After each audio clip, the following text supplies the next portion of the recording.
Hey everyone, welcome back. Chapters 1141 through 1160 of the previous episode. Following the theft of the eggshell, Qin continues his journey to locate the legendary ancestral court. He reunites with his mentors in eternal peace, mastering microscopic forging techniques to enhance his divine weapons. Qin path is marked by tragedy and political intrigue. Celestial Venerable Hu brutally kills South deity Zhu Ke, trapping her soul in the Hall of Fragrance, while the 10 celestial venerables engage in a complex struggle for power, eventually leading to the celestial heavens splitting apart. Qin travels to the past, where he assists Celestial Venerable Yun in his revolutionary efforts, and witnesses the brutal reality of the ancient god's rule. He successfully recovers the shards of the Grand Primordium Origin Stone, and discovers the location of the ancestral court. Upon returning to his own time, Qin navigates the treacherous politics of the celestial heavens and the ambitions of figures like God Emperor Lang Xian and Celestial Venerable Hong.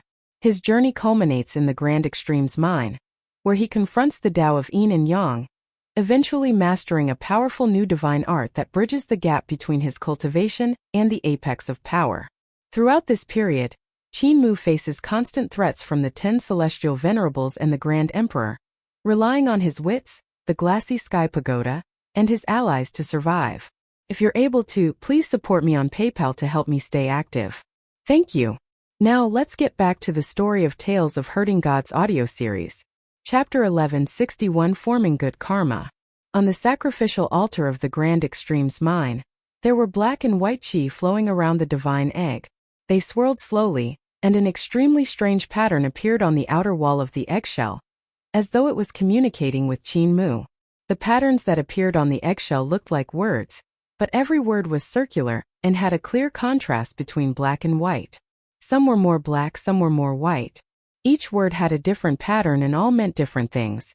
Qin revealed a smile and bowed slightly. Tao brother, forgive my ignorance, I don't understand your writings. The divine egg trembled slightly, and a few more patterns appeared on the eggshell. Qin tried to figure them out, but it was too difficult to understand the marvel of these writings. He said, "How about this? You and I can understand each other by letting our divine consciousness contact." His divine consciousness flew out and brushed against the divine egg slightly. A taiji diagram instantly formed in Qin mind, and yin and yang qi flowed within. A man's voice rang out, "Tao friend, welcome." Qin leaned on his sword and bowed slightly. "I'm deeply sorry for disturbing Tao brother by coming here rashly." At this moment, a woman's voice came from the taiji diagram. "The strangeness that occurred wasn't due to our intentions. It's the Grand Extremes divine stone here that caused the yin and yang qi to distort and prevent outsiders from entering. We sensed Tao friend's arrival and suppressed the abnormal activity of this mine. Tao friend, please investigate this clearly." Qin heart stirred slightly. There were actually 2 ancient gods in the egg. When the female ancient god said that it was not them who controlled the mine to attack Qin and the other people who had entered, Qin believed her. This was because Grand Creation Mine was the same. The Grand Creation Mine was the first to be mined. Entering the mine was extremely dangerous. From how Celestial Emperor Grand Creation commanded 8 ancient gods to carry divine King Gongyun's coffin into the mine, and how the 8 ancient gods died, it was obvious that the mine would attack anyone who dared to enter. This was a self-protection method of the primordial mine. Countless masters of creation who had mined in the past had died as a result. Of course, Qin didn't completely believe their words. The Grand Extremes Mine was similarly terrifying, and even Qin had barely escaped death. In the end, he had no choice but to use Celestial Venerable Ling's divine art to escape. If the 2 ancient gods in the egg really wanted to save him, they could have done so when he stepped into the mine. However, they waited until the Grand Extremes Mine couldn't kill Qin before suppressing the abnormal movements of the mine to express their goodwill. Actually, it didn't matter to Qin whether they suppressed the strangeness of the Grand Extremes Mine or not. He was already completely confident of coming here. Qin was well aware of this point. The taiji diagram flowed, and the voice of the male ancient god traveled over. "Fellow Taoists from the outside, there's one thing you might not know. There are a total of 5 mines in the ancient primordial era, and give birth to 5 exalted gods. Anyone who touches these 5 mines, no matter how powerful they are, will not have a good end. The voice of the female ancient god continued. Even though we are still in the egg, we know everything here like the back of our hands. We are not trying to frighten you but to provide you some evidence. The masters of creation here mine 5 minds, causing them to vanish from this world. The male ancient god's voice then rang out. Grand Emperor mined the grand creation origin mine, and even though he had remarkable abilities, he was still plagued by calamities and almost lost his life several times. The one who buried his empire was the grand creation he mined. Before Qinmu could say anything, the female ancient god's voice rang out. This is a great karma. Tao friends from outside, be it the Grand Extremes Divine Stone or the Grand Extremes Origin Stone on the sacrificial altar, are they really as useful to you as you imagine? When Grand Emperor returned to Ancestral Court, he realized how terrifying the 5 mines were. Hence, the treasure location he chose wasn't one of the 5 mines, but an extremely precious divine mine. In this world, other than the 5 primordial mines, there are also other mines. There are many divine metals and divine jade inside. Those things should be more useful to you. These 2 ancient gods spoke one after another, explaining everything clearly. As for whether it was real or fake, it would depend on Qinmu's judgment. Qinmu hesitated for a moment before saying, I shouldn't have disturbed the 2 of you. I'm also very grateful for your guidance. However, I'm very curious about your Tao of Yin and Yang, and I'm also very curious about the uses of the Grand Extremes Divine Stone and Grand Extremes Origin Stone. He hesitated for a moment and said, if the 2 of you can give me 1 Origin Stone and 100 Divine Stones, I'll leave immediately. The 2 ancient gods were about to speak when Qinmu immediately said, I'm borrowing. I'll definitely return it to you in the future. In his mind, the Taiji diagram suddenly vanished, and the ancient gods in the egg retracted their divine consciousness. 2 voices, 1 male and 1 female, rang out from the divine egg. The language they used was extremely ancient and cryptic, and it didn't have any meaning. Qinmu sat quietly on the sacrificial altar and waited for them to finish their discussion. After a moment, a strange pattern appeared on the divine egg. Qinmu released his divine consciousness and made contact with the divine egg. Another Taiji diagram appeared in his mind, and the male ancient god's voice rang out. We are still far from being born, so we can lend you a piece of origin stone, 100 divine stones. However, you must return it to us in the future.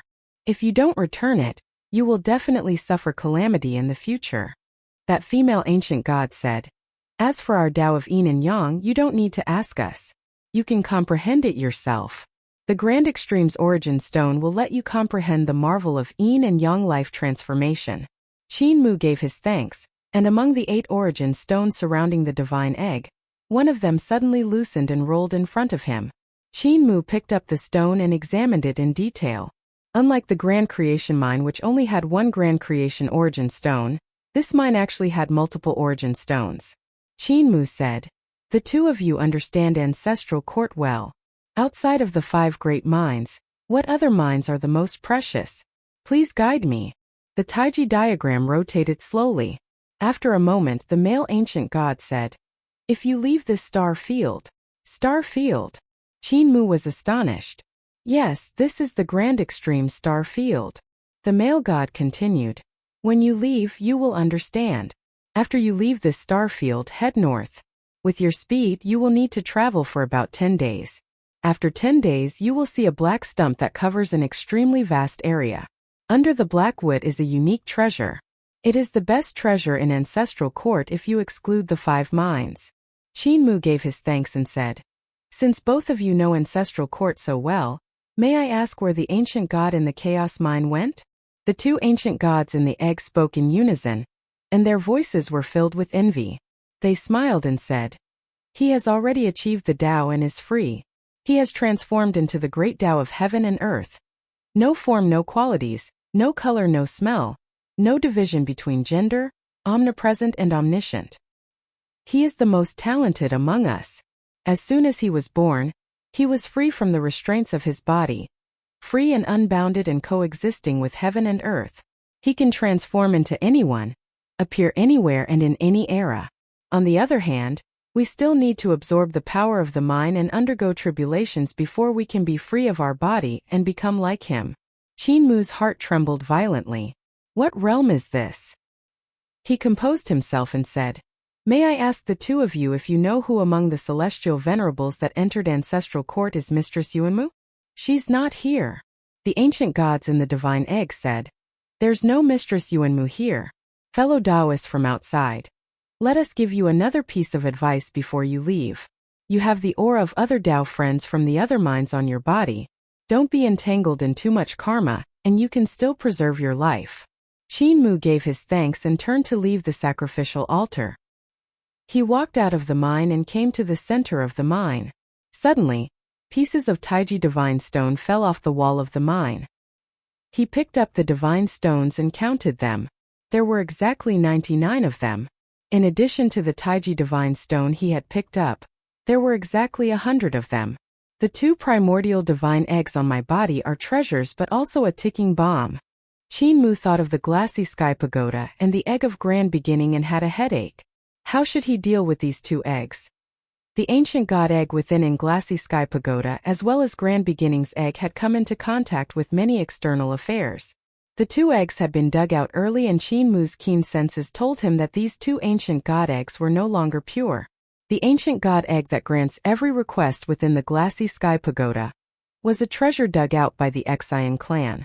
After experiencing the destruction of the masters of creation, it fell into the hands of North deity Xianwu and was refined into the glassy sky pagoda. Grand beginning's egg was dug out by one of the masters of creation, but it fell into the hands of Celestial Emperor Grand Creation. Because Celestial Emperor Grand Creation himself was born imperfect, he worried that the egg would give birth to an imperfect god, so he sealed the egg and hid it in Clear Sun Hall. After they were dug out, they experienced the viciousness of human hearts. The ancient god Celestial Emperor Grand Creation was also an egg-born ancient god. He could still become such a ruthless ruler.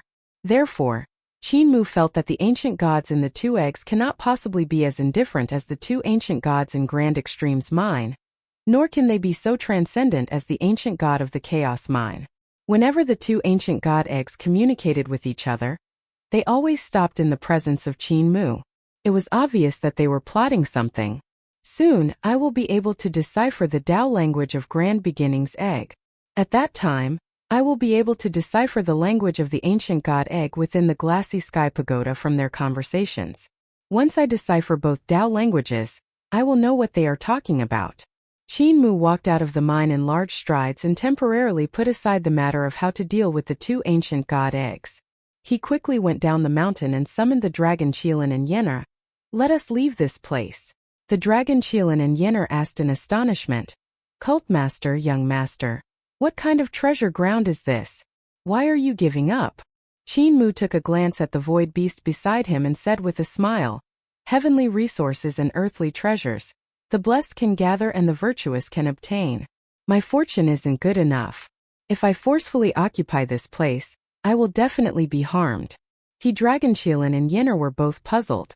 Qin Mu had always plundered everything cleanly in the past, so how could he return empty-handed after encountering a mountain of treasures? Furthermore, this was a supreme treasure ground, one of the 5 primordial mines of Ancestral Court. The 5 mines contains 5 different kinds of power, and it could even be said to be 5 different cultivation systems, cultivation directions and cultivation paths. The Masters of Creation relied solely on Grand Creation divine stones to develop and create divine consciousness. They ruled the universe of ancient primordial era for billions of years, and even enslaved ancient gods. Just Grand Creation divine stones were already so powerful, so the other divine stones were definitely not bad. If they could occupy primordial mine, there would be more possibilities in the future. However, since Qin Mu wanted to leave, they could only follow him. It's a pity that I had just planted several acres of land. The dragon Qilin looked at the fields that he had cultivated with pity and thought to himself, even though this world is huge, it can't contain a few acres of fertile land. They entered the black desert again and walked out. The black sand in front of them filled the sky, and the sand was extremely fierce. They had no choice but to rely on the support of the glassy sky pagoda. Qin Mu inadvertently looked behind him and was stunned. The black desert they passed through transformed into a vast starry sky. Countless stars formed a galaxy, and the surging black sand was the stars surging like a tide. He retracted his gaze and looked forward. The desert stretched into the sky and was covered in darkness. It was hard to see his 5 fingers. It's truly a strange place, to be able to give birth to such gods. He took out a piece of Grand Extreme's divine stone and poured his vital qi into it. Suddenly his vital qi split into 2 and transformed into yin and yang qi. Qin Mu was stunned. The yin and yang qi formed by his vital qi through the use of the divine stone was much stronger than the vital qi that was originally poured in. Furthermore, there were even more transformations, as though it could evolve into the myriad beings of the world. This Taiji divine stone also contains this kind of cultivation path, similar to the Grand Primordium divine stone and the Masters of Creation. If the Taiji divine egg is dug out, the person who controls the 8 pieces of Taiji origin stone will become 8 grand emperors, and the 2 ancient gods in the egg might become another celestial emperor Grand Primordium. This Grand Extreme's divine stone also contains another kind of cultivation path, similar to the Grand Creation divine stones possessed by the Masters of Creation. If Grand Extreme's egg was dug out instead, then the 8 people who possess the 8 pieces of Grand Extreme's origin stone will have become 8 grand emperors, and the 2 ancient gods in the egg might have become similar to Celestial Emperor Grand Creation. He put away the Grand Extreme's divine stone, and turned around to wave at the Grand Extreme's mine. Of the 5 egg-born ancient gods, 2 had already come into being. When will the ancient gods in the Grand Extreme's divine egg come out? If these 2 ancient gods came out, what changes would they bring to the world? I forgot to ask them if the void beast was artificially created. Was it created by the ancient god that had already been born? What was the purpose behind creating the void beast? Qin Mu frowned slightly. After Celestial Emperor Grand Creation defeated the Masters of Creation and Grand Emperor, he had worked with almost all the strong practitioners at that time to seal Ancestral Court. One of the goals was to seal the void beast. Furthermore, Divine King Gong Yun was also Celestial Venerable Gong. Although she was a master of creation, she believed that the void beast should be sealed there and couldn't be released. Further, even the master of creation Divine King Gong Yun, who was also Celestial Venerable Gong, believed that the voice beast must remain sealed and must not be released. Evidently, even if the masters of creation felt that the existence that created the void beasts had ill intentions. What was the story behind this? When Celestial Emperor Grand Creation sealed Ancestral Court, did he also plan to seal the ancient god that had been born? After traveling north for more than 10 days, they finally saw the black stump that the 2 ancient gods in Grand Extreme's mine had mentioned. Qin Mu raised his head to take a look, and his heart trembled. If the 2 ancient gods hadn't said that this was a black stump, he wouldn't have been able to see the true appearance of this place. In front of them, there were countless black mountains that stood tall and proud. Looking from afar, the hundreds of thousands of mountains were lined up concentrically, forming many circular mountain ranges that was connected one after another. It was impossible to see that this was actually a tree stump. This was indeed a stump left behind by an extremely old tree. The ring-shaped structure formed by the mountain ranges was actually the annual rings of this black tree. However, the incomparably large circular mountain ranges were few in number, and it didn't look like there were that many annual rings. Qin Mu flew into the sky and counted. The mountains here only formed 16 circular wheels, and so according to this, the age of the black tree should be only 16 years old. How can a 16-year-old tree grow so big? He couldn't help but laugh and shake his head. The ancient gods said that this place is second only to the 5 great primordial mines. In that case, my territory shall be here. Qin Mu controlled the void beast to fly over the pitch-black mountains, heading straight for the core of the black wood. In the center of the 100,000 mountains was a huge black peak that stood upright, but its peak was extremely flat. Qin Mu controlled the void beast and flew over the pitch-black mountain ranges, heading straight for the core of the black stump. In the center of the hundreds and thousands of mountains was a huge black peak that stood proud. Its peak was extremely flat. Qin Mu took out the glassy sky pagoda and stabbed it into the center of the huge black peak. He shouted in a deep voice, "Rise!" Buzz! The glassy sky pagoda opened its canopy layer by layer, and the heavens expanded outwards. Soon they covered the black mountains, and the 16 black mountain ranges completely covered the 28 heavens. After protecting his territory, he immediately opened the vertical eye in the heart of his brows.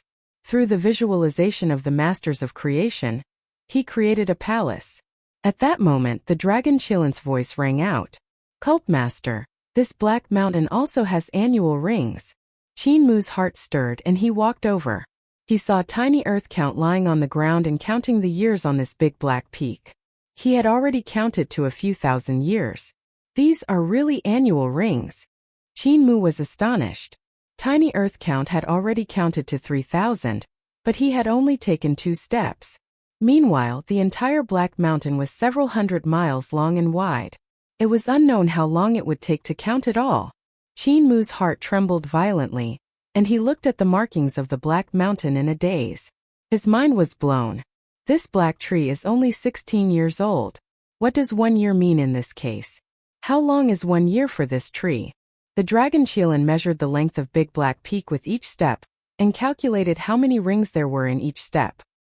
He then multiplied the number of steps and said with a smile, Cult Master, if this Big Black Peak is a tree, it should be 30 billion years old. The dragon Chilan measured the length of this black peak with his steps, and counted the number of rings within each step. He multiplied these 2 numbers together and said with a smile, Cult Master, if this black peak is a tree, then it should be around 30 billion years old. Chapter 1163 30 billion years. 30 billion years. Qin Mu shook his head. The method the dragon Chilan used to measure the age of this big black peak would definitely has its errors, but the errors wouldn't be too big. However, the number of 30 billion still gave Qin Mu a massive shock. The number 30 billion only referred to the age of the big black peak in years. Other than the big black peak, there were still the other circular mountain ranges. If those ring-shaped mountain ranges had similar annual rings, wouldn't it mean that the total age of this black tree was an unimaginable number? The entire black tree was incomparably huge, and it was even several times thicker than the primordial tree. Furthermore, it was even older than the primordial tree. Mother Earth's age was just a fraction of it. Mother Earth's annual rings only number in the few billions. Yet this black tree has fully experienced 16 different great annual rings. Each great annual ring has tens of billions of small year rings. What kind of history has this tree experienced? It's impossible for a tree to live for so long. Yet this tree has really lived for that long. Qin Mu had a weird expression. It was truly a pity that such a tree was dead and only its stump was left. For the 2 ancient gods of the Grand Extremes mind to recommend this place, what is its origin? However, this place can indeed be considered a treasure land second only to the 5 primordial mines. He was satisfied. For the 2 ancient gods in the Grand Extremes mind to recommend this place to him, it could be said that they had formed a great bond. It was very beneficial for him to gain a stable footing in ancestral court. As long as the glassy sky pagoda projected the 28 heavens, it would be easy to defend and hard to attack. Moreover, these Blackwood mountain ranges didn't have the unique strangeness of the primordial mines. It would definitely be easier to excavate here. Qin Mu flew in the sky and patrolled the mountains. The mineral lodes here weren't concentrated in the Blackwood mountain range. Instead, they were located at the outermost ring of the Black Mountains. There were many exposed ores there, and they looked extremely ancient. He had collected a few of them, but he couldn't tell what kind of ores they were. He could only put them away and bring them outside to Askmute. Qin Mu circled around, and this place was eaten up by the void beasts. There was no vegetation here, but sparse plants were growing near the center of the big black peak. It would take more than 10 days to inspect the entirety of the black tree. As for a detailed comb-over, it would take even longer. Qin Mu stopped. The main problem now was that this place was very eye-catching. The void beasts could attack at any time, so he had to prepare his countermeasures as soon as possible. The one controlling those void beasts is Heavenly Lady Chang, who is also Grand Emperor. Logically speaking, she shouldn't have been able to sit still for so long. She should have tried to mobilize the void beast mother to use it to explore the territories of the other celestial venerables. Qin Mu blinked his eyes and thought to himself, but why hasn't she made a move yet? Could it be? He suddenly felt a chill down his spine, and the smile on his face froze. Did Celestial Venerable Gong attack Heavenly Lady Chang? If Celestial Venerable Gong could kill her, everything would be fine. If she couldn't kill her, she would definitely guess that it was I who told her. The stiff smile on Qin Mu's face gradually distorted, and he immediately flew back to Big Black Peak. His heart was thumping wildly. After being beaten up by Celestial Venerable Gong, she will definitely take her anger out on me. After he returned to the Big Black Peak, he immediately mobilized the Glassy Sky Pagoda and sent the void beast he had tamed outside of the range of the 28 heavens. Qin Mu raised his head to look at the sky and waited quietly. However, there was no movement in the sky or in the void. He waited for half a day, but there was still no movement. He was slightly relieved and took out Grand Beginning's egg. He focused his efforts on studying the Grand Beginning runes. He had already researched the first Taisha rune, and it could be said that he had entered the door. As long as he entered the door, it would be much easier to study the subsequent Taisha runes. He had already discovered the first Grand Beginning rune, and it could be said that his foundation had a qualitative change.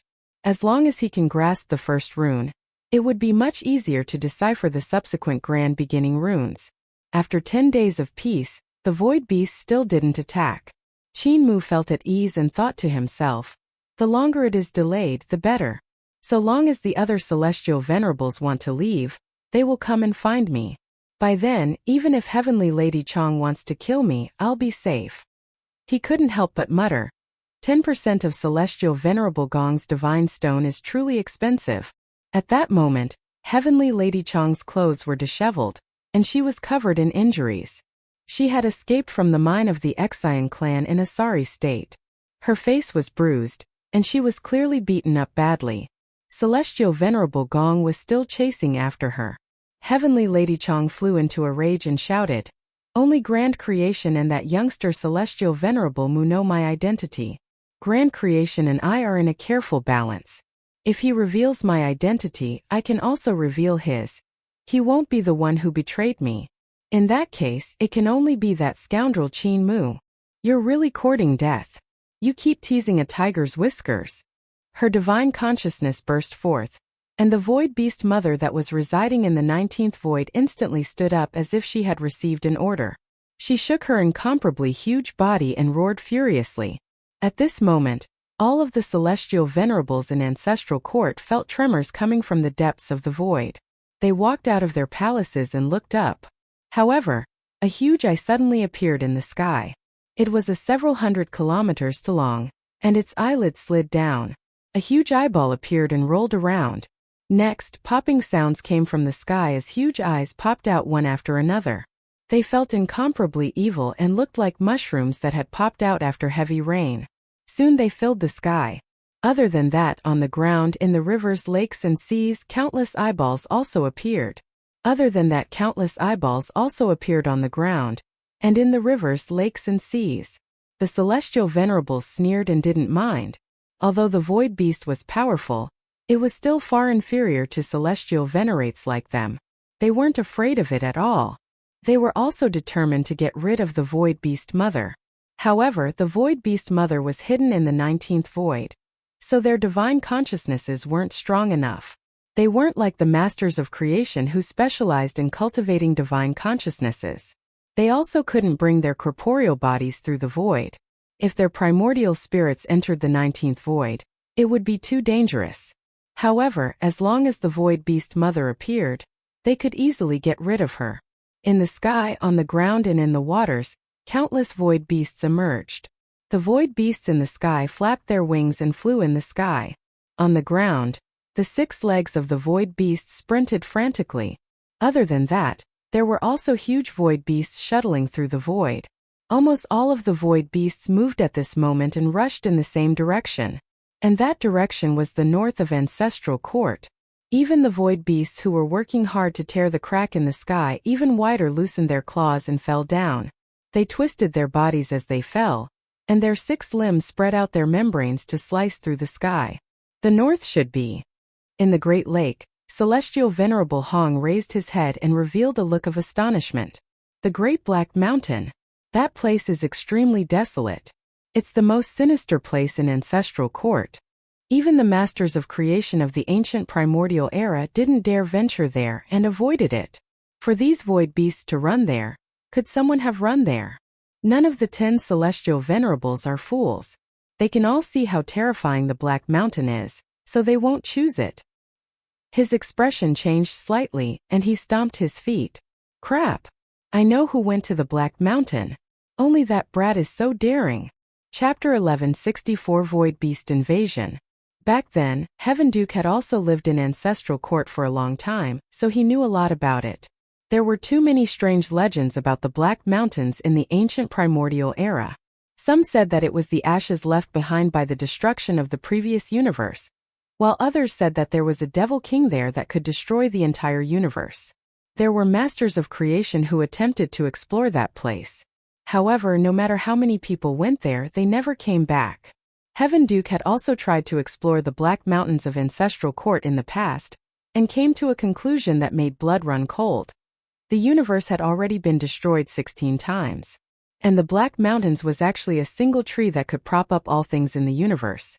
However, for some unknown reason, that divine tree had died, leaving only a stump.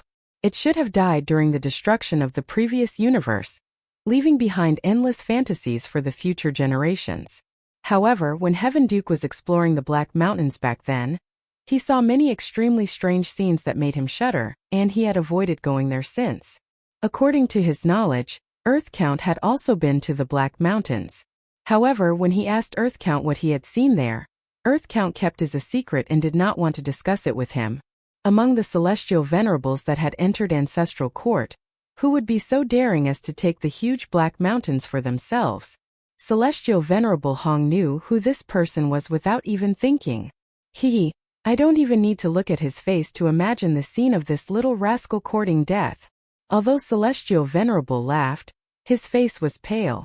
However, on the big black peak, Qin Mu was still extremely grateful to the 2 ancient gods in the Grand Extreme's divine egg. He felt that because he didn't occupy their mine, they had guided him to a treasure land that was only inferior to the 5 mines. This could be considered as forming good karma. However, he had never thought of another possibility. He barged into Grand Extreme's mine and slaughtered his way to the deepest part. He stabbed Divine Sword into the sacrificial altar with murderous intent, and extorted 100 Grand Extreme's Divine Stone, and even a piece of Grand Extreme's Origin Stone. How could the other party possibly be sincere and guide him to obtain such a treasure land?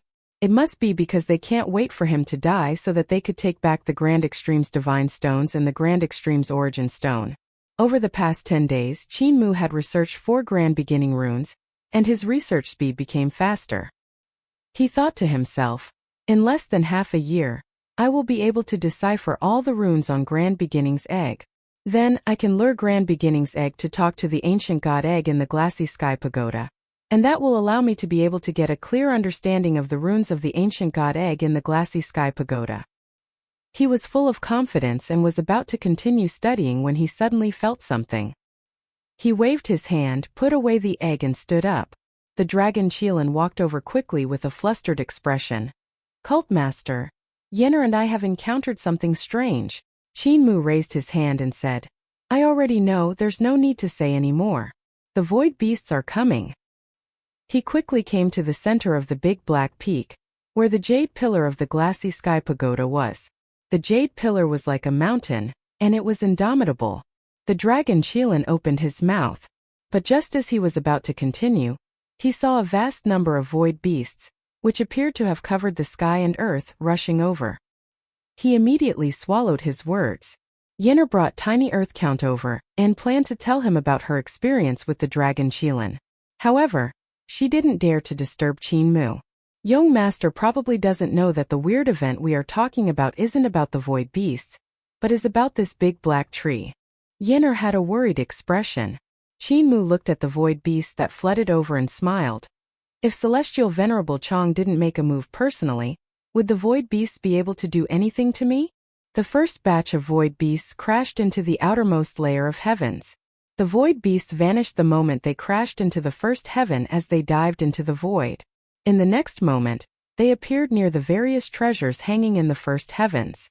They opened their bloody mouths, planning to swallow these treasures whole. The power of the glassy sky pagoda came from these treasures.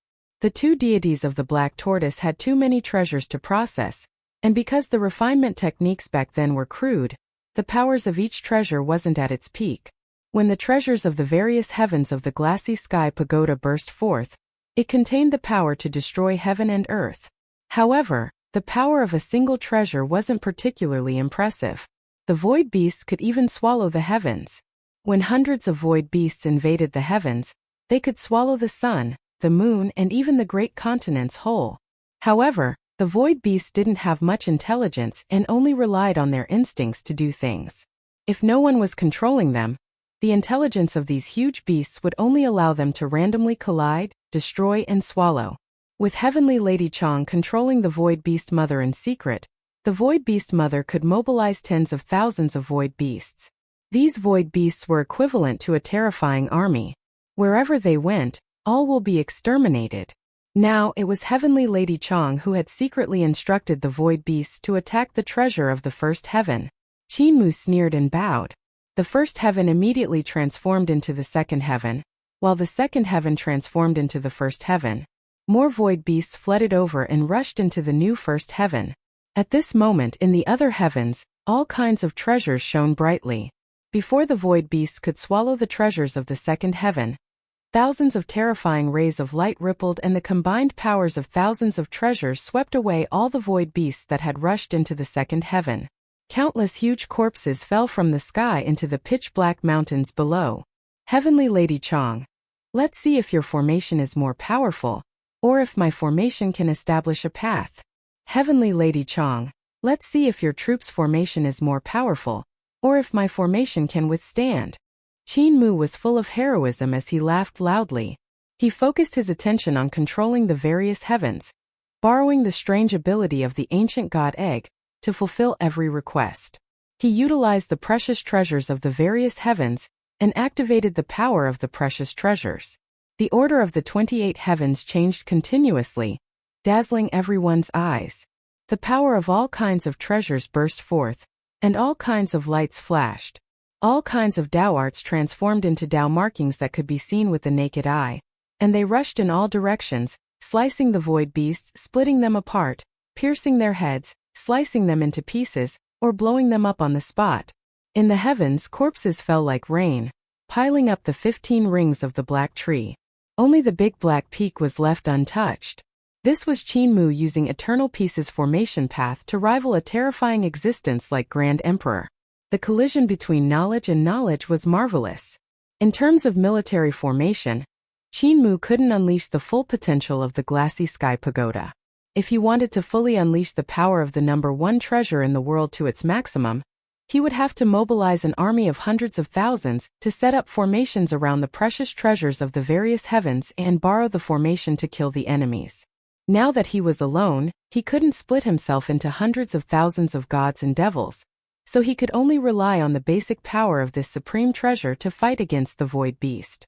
The Void Beast horde was like a tide, surging over wave after wave to attack the heavens. It was an incomparably spectacular sight. However, it was still hard for them to break into Big Black Peak.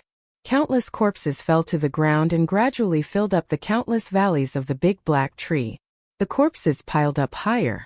However, no one noticed that as the corpses fell, the blood of the void beasts was quickly absorbed by the Black Mountains.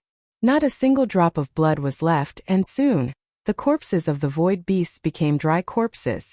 Far away, Celestial Venerable Hong, Celestial Venerable Hao, Celestial Venerable Gong, God Sovereign Lang Xian, and the rest rushed over. They were shocked when they saw the beasts attacking the black tree. After a long time, Celestial Venerable Shao praised, as expected of the number one treasure in the world. Suddenly, the void split open, and a monstrous beast stretched its head out from the sky above the black mountain. It opened its mouth wide and bit through the layers of heavens. She had bitten off a huge chunk of 8 heavens in a row, and the treasures hanging in those heavens were also swallowed by this void beast mother. Qinmu was astonished. He saw the armillary sphere of the glassy sky pagoda being revealed. Chapter 1165. Killing the Mother Beast. What a fierce beast! When the various celestial venerables saw this, they couldn't help but raise their voices in unison. The void beast mother was truly powerful. She bit through numerous heavens in one gulp, and her mouth could even swallow planets. Although he has the number one treasure in the world, he does not have the corresponding troops. That Qin fellow is but an ordinary person blessed by luck. Divine Kingsusniet.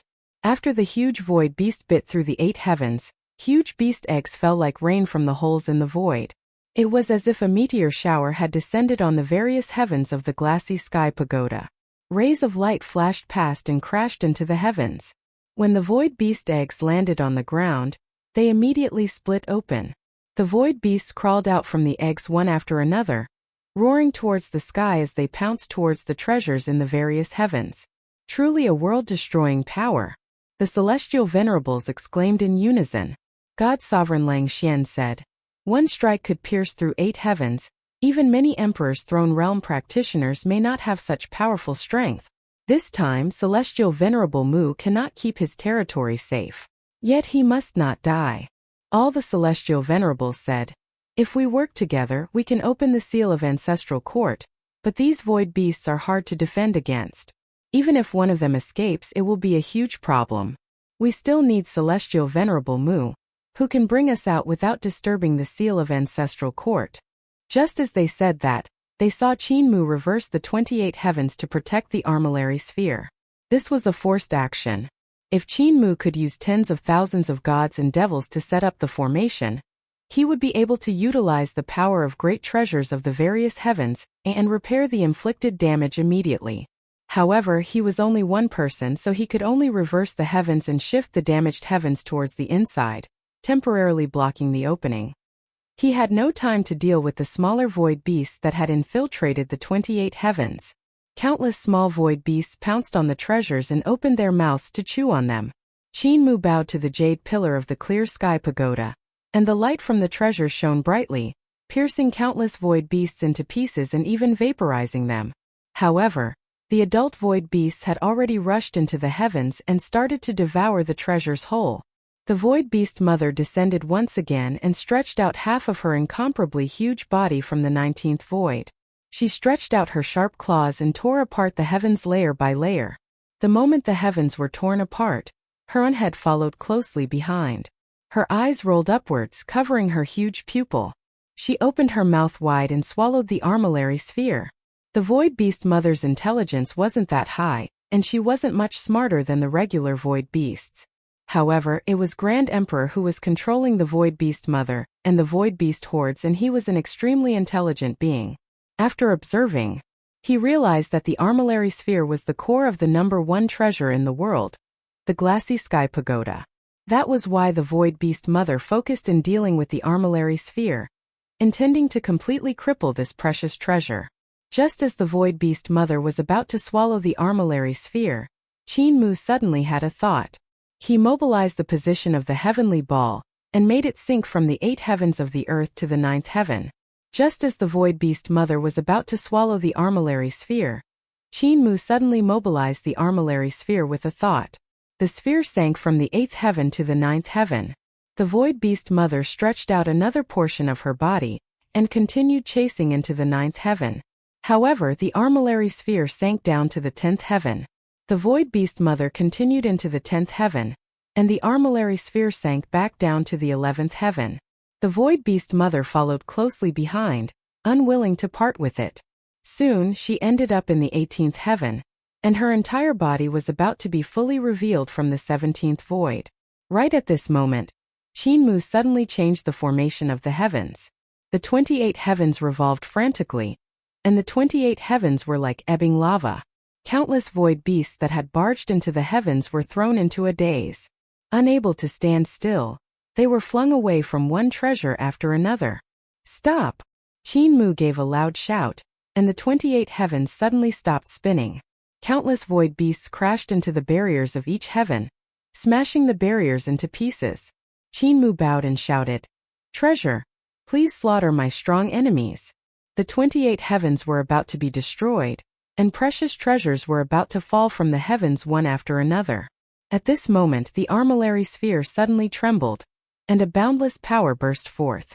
The power of the great treasures of the various heavens burst forth from all directions, bombarding the void beast mother. Boom! A world-shaking explosion rang out, and multicolored lights have spewed out. The Tao's sound vibrated, and the incomparably huge body of the void beast mother shattered in the light. It exploded, and the huge beast's head fell off its broken neck. Boom, boom, boom. Countless loud bangs connected into a line, blasting the mother beast's head and body into pieces. Blood droplets poured down from the sky like a crashing waterfall. Next, the two legs of the void beast mother that was hidden in the 19th void also fell. Qin Mu was delighted when he saw this, but he suddenly felt dizzy. He knew that he had exhausted all of his brain to fight against the void beast horde, causing his spirit to be damaged. However, now that the beast group had no leader, it was the best time to slaughter the void beasts. He roused his spirit and activated the glassy sky pagoda. With the power of the armillary sphere, he mobilized the power of the treasures to kill the void beasts that had entered the 28 heavens. The herds of beasts were in chaos as they fought on their own. Soon more than half of them were slaughtered by him. However, the 28 heavens were damaged, and there were still quite a number of void beasts that escaped. Qin Mu forcefully endured it and executed his precious treasures repeatedly. He finally cleared out all the void beasts in the 28 heavens. His vision turned black, and he knew that his spirit was exhausted. However, he still gritted his teeth and bowed to the glassy sky pagoda. In a hoarse voice he said, "Treasure, please repair yourself." The damages done to the 28 heavens were slowly recovering. Qin Mu let out a sigh of relief. He knew that with the commotions here, it would be hard to hide it from the other celestial venerables. Just as he was about to open his mouth and speak, a sudden disgusting feeling hit as he started to vomit. He hurriedly executed Overlord Body 3 elixir technique to recover his spirit, and he saw familiar figures walking over from afar, approaching the Blackwood Mountain Ranges. The Blackwood Mountain Ranges was completely covered by the corpse of the void beast, and the original scenery couldn't be seen. Even Qin Mu couldn't mobilize the power of the glassy sky pagoda to block the invasion of these celestial venerables. Hao Xiao Gong Chang Hong, Yan Langxian and Zhu. The 8 celestial venerables walked over to the Blackwood Mountain Ranges without their feet touching the ground. Qin Mu suppressed his urge to vomit and greeted everyone. "Greetings, Tao friends." Heavenly Lady Chang said with concern. "Celestial Venerable Mu, your face is so pale. You must have exhausted too much energy. Don't force yourself." Qin Mu snorted. "I can endure." Has everyone established their own territories and are planning to leave ancestral court? Celestial Venerable Shao looked around and praised. "What a good place." Celestial Venerable Mu's vision is truly peerless, to actually recognize such a treasure land. The scenery here is beautiful, and it's most likely the #1 treasure land in ancestral court. God Sovereign Langxian, Celestial Venerable Yan, and the rest nodded and praised. The #1 treasure land. The #1 treasure land. Celestial Venerable Mu picked up a huge bargain. Everyone laughed loudly. Celestial Venerable Shao said with a smile, "Now that this matter is settled, we can't stay here for long. Since we have our territory and treasures guarding it, it's time for us to leave. Tao Brother Mu, please use your divine art and send us out." Divine King Zhu provoked. "Do you still need to rest, Celestial Venerable Mu?" "Yes." Qin Mu agreed straightforwardly and sat down. Divine King Zhu's face turned black. He had originally thought that Qin Mu would force himself to send them out, exhausting his vital qi and damaging his cultivation. Never did he expect this brat to agree so readily. Although this Celestial Venerable Mu is young, he is as shameless as me. I can't underestimate him. Divine King Zhu's eye revealed a hint of admiration. After a short moment, Qin Mu's spirit has recovered and his complexion became lively. The hearts of all the celestial venerables present trembled. His recovery speed is so fast. Compared to normal gods and devils, he's countless times faster. Qin Mu pondered for a while before calling the Dragon Qilin and Yenner to his side. "I also need to leave for a while and recruit some gods from Eternal Peace to help explore the Blackwood Mountain Ranges. The two of you can stay here for now." The Dragon Qilin and Yenner jumped in shock and shook their heads. Qin Mu said with a smile, "You don't have to be afraid of the Void Beast. I'll leave the glassy sky pagoda here. With this treasure you guys can be at ease. Pai can control this treasure as well as I can. Furthermore, with the death of the Void Beast Mother, Even if there's a new void beast mother, it will take a few years for it to mature. There's no need to worry, the dragon Qilin stuttered. These Blackwood mountain ranges are very strange, Qin Mu said with a smile. What's strange about it? How can you still be afraid after I give the glassy sky pagoda to you? I'm leaving first. The dragon Qilin trembled and Qin Mu suddenly transmitted his voiceover. It will take some time for me to return to eternal peace. These few celestial venerables will definitely send their disciples back from celestial heavens. These people are up to no good, so you have to be careful. They will definitely come and try to seize the glassy sky pagoda. His voice was filled with murderous intent. Even if a heavenly king's father come, kill him. Qin Mu retracted his divine consciousness and smiled at the 8 celestial venerables. He laughed and said, Everyone please. The celestial venerables said politely, Dao Brother Mu please. They walked out of the Blackwood mountain ranges, and Qin Mu immediately took out the sacrificial altar. Everyone stood on the sacrificial altar, and Qin Mu was trying to locate the sacrificial altar that was left at the entrance of Ancestral Court. Suddenly his heart jumped. That sacrificial altar was actually gone. The corners of Qin Mu's eyes twitched. Could it be that I exhausted too much of my spirit just now and my senses aren't strong enough? He tried to locate it again, but he still couldn't sense the sacrificial altar. A drop of cold sweat appeared on the back of his neck. The sacrificial altar was indeed no longer there. It might not be that the sacrificial altar was moved, but it was destroyed by someone. Even if the sacrificial altar was moved away, I can still sense where it is. Only by shattering the sacrificial altar and destroying the runes on it, can I no longer sense its location.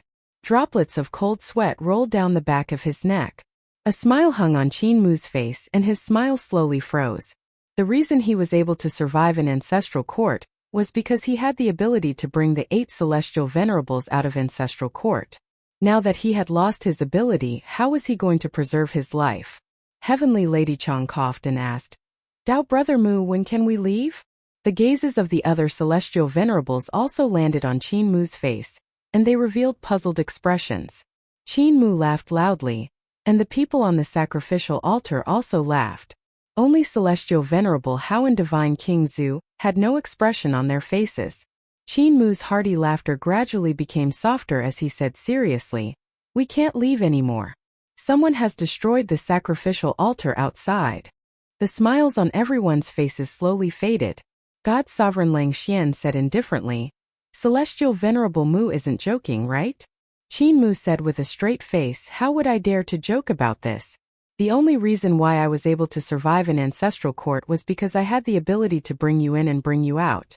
If I couldn't send you out, wouldn't I be playing with my life? The sacrificial altar was indeed destroyed by someone.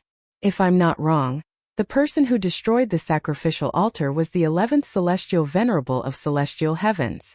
Celestial Venerable Hong's expression changed slightly. Ming Fengyu. Celestial Venerable Shao said, Ming Fengyu is already dead, so it can't be him. His primordial spirit was taken away by Celestial Venerable Ling, and his corporeal body was cut by Qin Yi. Heavenly Lady Chang, God Sovereign Lang Xian, Divine King Zhu, and the rest all looked at Qin Mu. Celestial Venerable Gong coughed and said, Celestial Venerable Mu, don't keep us in suspense. Who is the 11th Celestial Venerable of Celestial Heavens? Qin Mu sighed and said, Mistress Yuanmu. On the sacrificial altar, the bodies of the Celestial Venerables trembled slightly. They took a step back and stared at each other in alert. They looked very harmonious as they worked together to deal with the ancient gods. They ruled celestial heavens together, advancing and retreating together. However, they also knew that although they were partners, they were also competitors. The alliance between them wasn't unbreakable. They had long suspected that Grand Emperor and Celestial Emperor were hiding among them. Maybe even Celestial Empress and Mistress Yuanmu were hiding around them. These 4 ancient gods might even be the 10 Celestial Venerables. If Mistress Yuanmu was hiding between them, who could she be? Everyone looked at Celestial Venerable Gong, Heavenly Lady Yan, and Heavenly Lady Chang. They were clearly more suspicious of the 3 female Celestial Venerables. It was especially so for Heavenly Lady Chang and Heavenly Lady Yan. Celestial Empress and Mistress Yuanmu were part of Celestial Emperor's harem, And Heavenly Lady Chong and Heavenly Lady Yen were part of his harem in name as well. This made them suspicious. Mistress Yuanmu isn't among us, and she isn't among the 10 celestial venerables. Her position in celestial heaven should be lower than yours. She didn't enter ancestral court, but she had arrived outside and destroyed the sacrificial altar, planning to trap us in ancestral court. Everyone on the sacrificial altar was silent. After a long time, Heavenly Lady Yen said, "If Mistress Yuanmu seals us in ancestral court, she will be able to deal with Celestial Venerable Hua and Celestial Venerable Su. The two of them don't know her identity, so it's hard to guarantee that they won't be killed by her. At that time there will probably be a return to the era of the ancient gods." Celestial Venerable Shao sighed. Since the start of the Dragon Han era until now, the achievements of countless martyrs will be in vain. Heavenly Lady Chong said, "The only way we can leave ancestral court is to open the seal. However, if we do, the void beasts in ancestral court will definitely escape. Grand Emperor will be even more terrifying." She had a murderous look on her face as she said coldly, "Grand Emperor must be waiting for this chance to gather the void beasts and bring disaster to the world. For the safety of the world, we mustn't open ancestral court." Celestial Venerable Shao and Celestial Venerable Gong glanced at her. Heavenly Lady Chong was full of righteousness as she looked around. "Everyone should agree with me, right?" Divine King Zhu, God Sovereign Lang Xian and the rest coughed and said, "Words cannot be said like that. It's dangerous to release a portion of the void beasts, but it's also extremely dangerous if the ancient gods reinstate their rule. We should take the lesser of two evils and discuss further." Everyone looked at Celestial Venerable Hao and said, "Celestial Venerable Hao, you are the leader of the 10 Celestial Venerables. Say a few words and we will listen to you." Celestial Venerable Hao looked around and said indifferently, "Grand Emperor has been in hiding and hasn't shown himself for a long time. If we don't lure him out, it will be hard to get rid of him. This is a good opportunity to lure him out." Everyone's heart stirred and they all nodded. Celestial Venerable Hao continued, "The ancient gods are only left with Heaven Duke and Earth Count. We are concerned about the lives of the common folks and have fought for 1,000,000 years. We are just about to succeed, so how can we let the ancient gods revive just because of the void beasts?" The Celestial Venerables asked politely, "What is Celestial Venerable Hao's intention?" Celestial Venerable Hao said, "Break the seal of ancestral court at the position of the crack. Then we will overlay a new seal onto the crack. With the abilities of us 8 Celestial Venerables, it shouldn't be too difficult, right?" Everyone looked at Heavenly Lady Chong. "What do you think, Heavenly Lady?" Heavenly Lady Chong had a troubled expression. After a moment she sighed and said, "That's all we can do now. However, we have to try our best to seal it again. We can't give that scoundrel Grand Emperor any chance." Everyone said, "Heavenly Lady truly has a merciful heart and holds compassion to the suffering of the people." Qin Mu looked at this scene and felt that everything happening on the sacrificial altar was so ridiculously absurd. Each of these 8 celestial venerables was full of righteousness and benevolence, thinking for the sake of the common folks. However, they were bigger troubles than the ancient gods. Celestial Venerable Chong was the so-called treacherous Grand Emperor that she had mentioned. Celestial Venerable Shao was ancient god Celestial Emperor Grand Creation himself. Celestial Venerable Gong was one of the 3 great divine kings of the Masters of Creation, who used to enslave the ancient gods. Heavenly Lady Yen was speculated to be Celestial Empress, and Celestial Venerable Hong was the Heaven Duke that they wanted to overthrow. As for Celestial Venerable Hao, God Sovereign Lang Xian, and Divine King Zhu, they were the children of the most powerful ancient gods. These people's pompous words almost made him laugh out loud. How ironic, how goddamn ironic dash. Qin Mu looked at their solemn expressions and couldn't help laughing out loud. The 8 Celestial Venerables glanced at him and snorted coldly. "Celestial Venerable Mu, you are already useless to us, so why are you laughing?" Divine King Zhu was puzzled. Divine King is wrong. Other than a few exceptions, none of the Dao friends here will try to kill me as I know too many secrets. If I reveal them now, everyone will be finished. When he finished speaking, he laughed loudly. Celestial Venerable Shao, Celestial Venerable Hong, Celestial Venerable Gong, Heavenly Lady Yen, and Heavenly Lady Chong also laughed. Only Celestial Venerable Hao, God's Sovereign Lang Xian, and Divine King Zhu didn't laugh. Celestial Venerable Hao said indifferently, "Knowing a lot of secrets can save one's life sometimes, but it can also make one die very quickly and carelessly. For example, Great Sun Sovereign." Qin Mu smiled. "Many thanks for Dao Friend Hao's guidance. As long as I can stay alive in the present moment, I'll be satisfied." Celestial Venerable Hao turned around and said, "In that case, let us break open the crack of Ancestral Court and leave this place before sealing the crack." The 8 Celestial Venerables flew towards the crack in the sky of Ancestral Court, while Qin Mu followed behind them. These 8 Celestial Venerables each had their own ulterior motives. Even though they wouldn't kill Qin Mu on the spot, they could still seal him in Ancestral Court. Thus, Qin Mu had to seize the opportunity to rush out with them. In the crack of Ancestral Court, the 8 Celestial Venerables looked at each other. Celestial Venerable Hong smiled and said, "Everyone, let us use our own methods to break the seal of this Ancestral Court." Everyone agreed. The 8 Celestial Venerables immediately made their respective moves. From these moves one could see everyone's cultivation. Celestial Venerable Hao was the most outstanding. With a single move he had 28 celestial palaces. It was majestic and magnificent.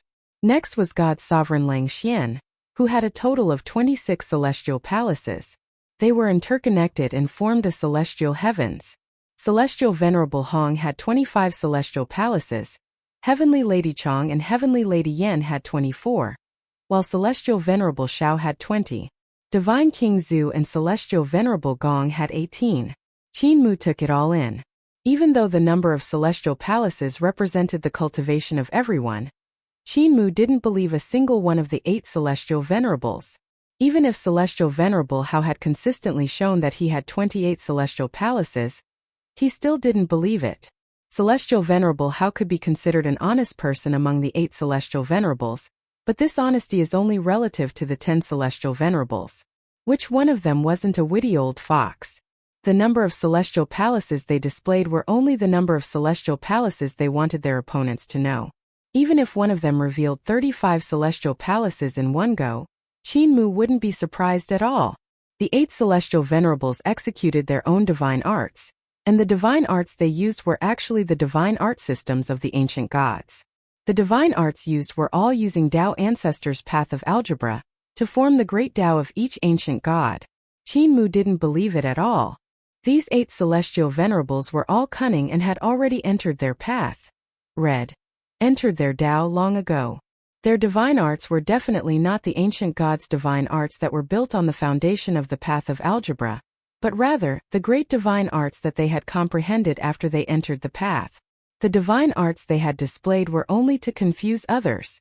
The scheming between the 10 Celestial Venerables of celestial heavens was more intense than anyone could imagine.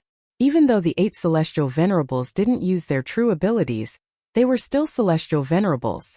The powers of their divine arts were vast and powerful, and waves of world-destroying might swept towards the crack in Ancestral Court.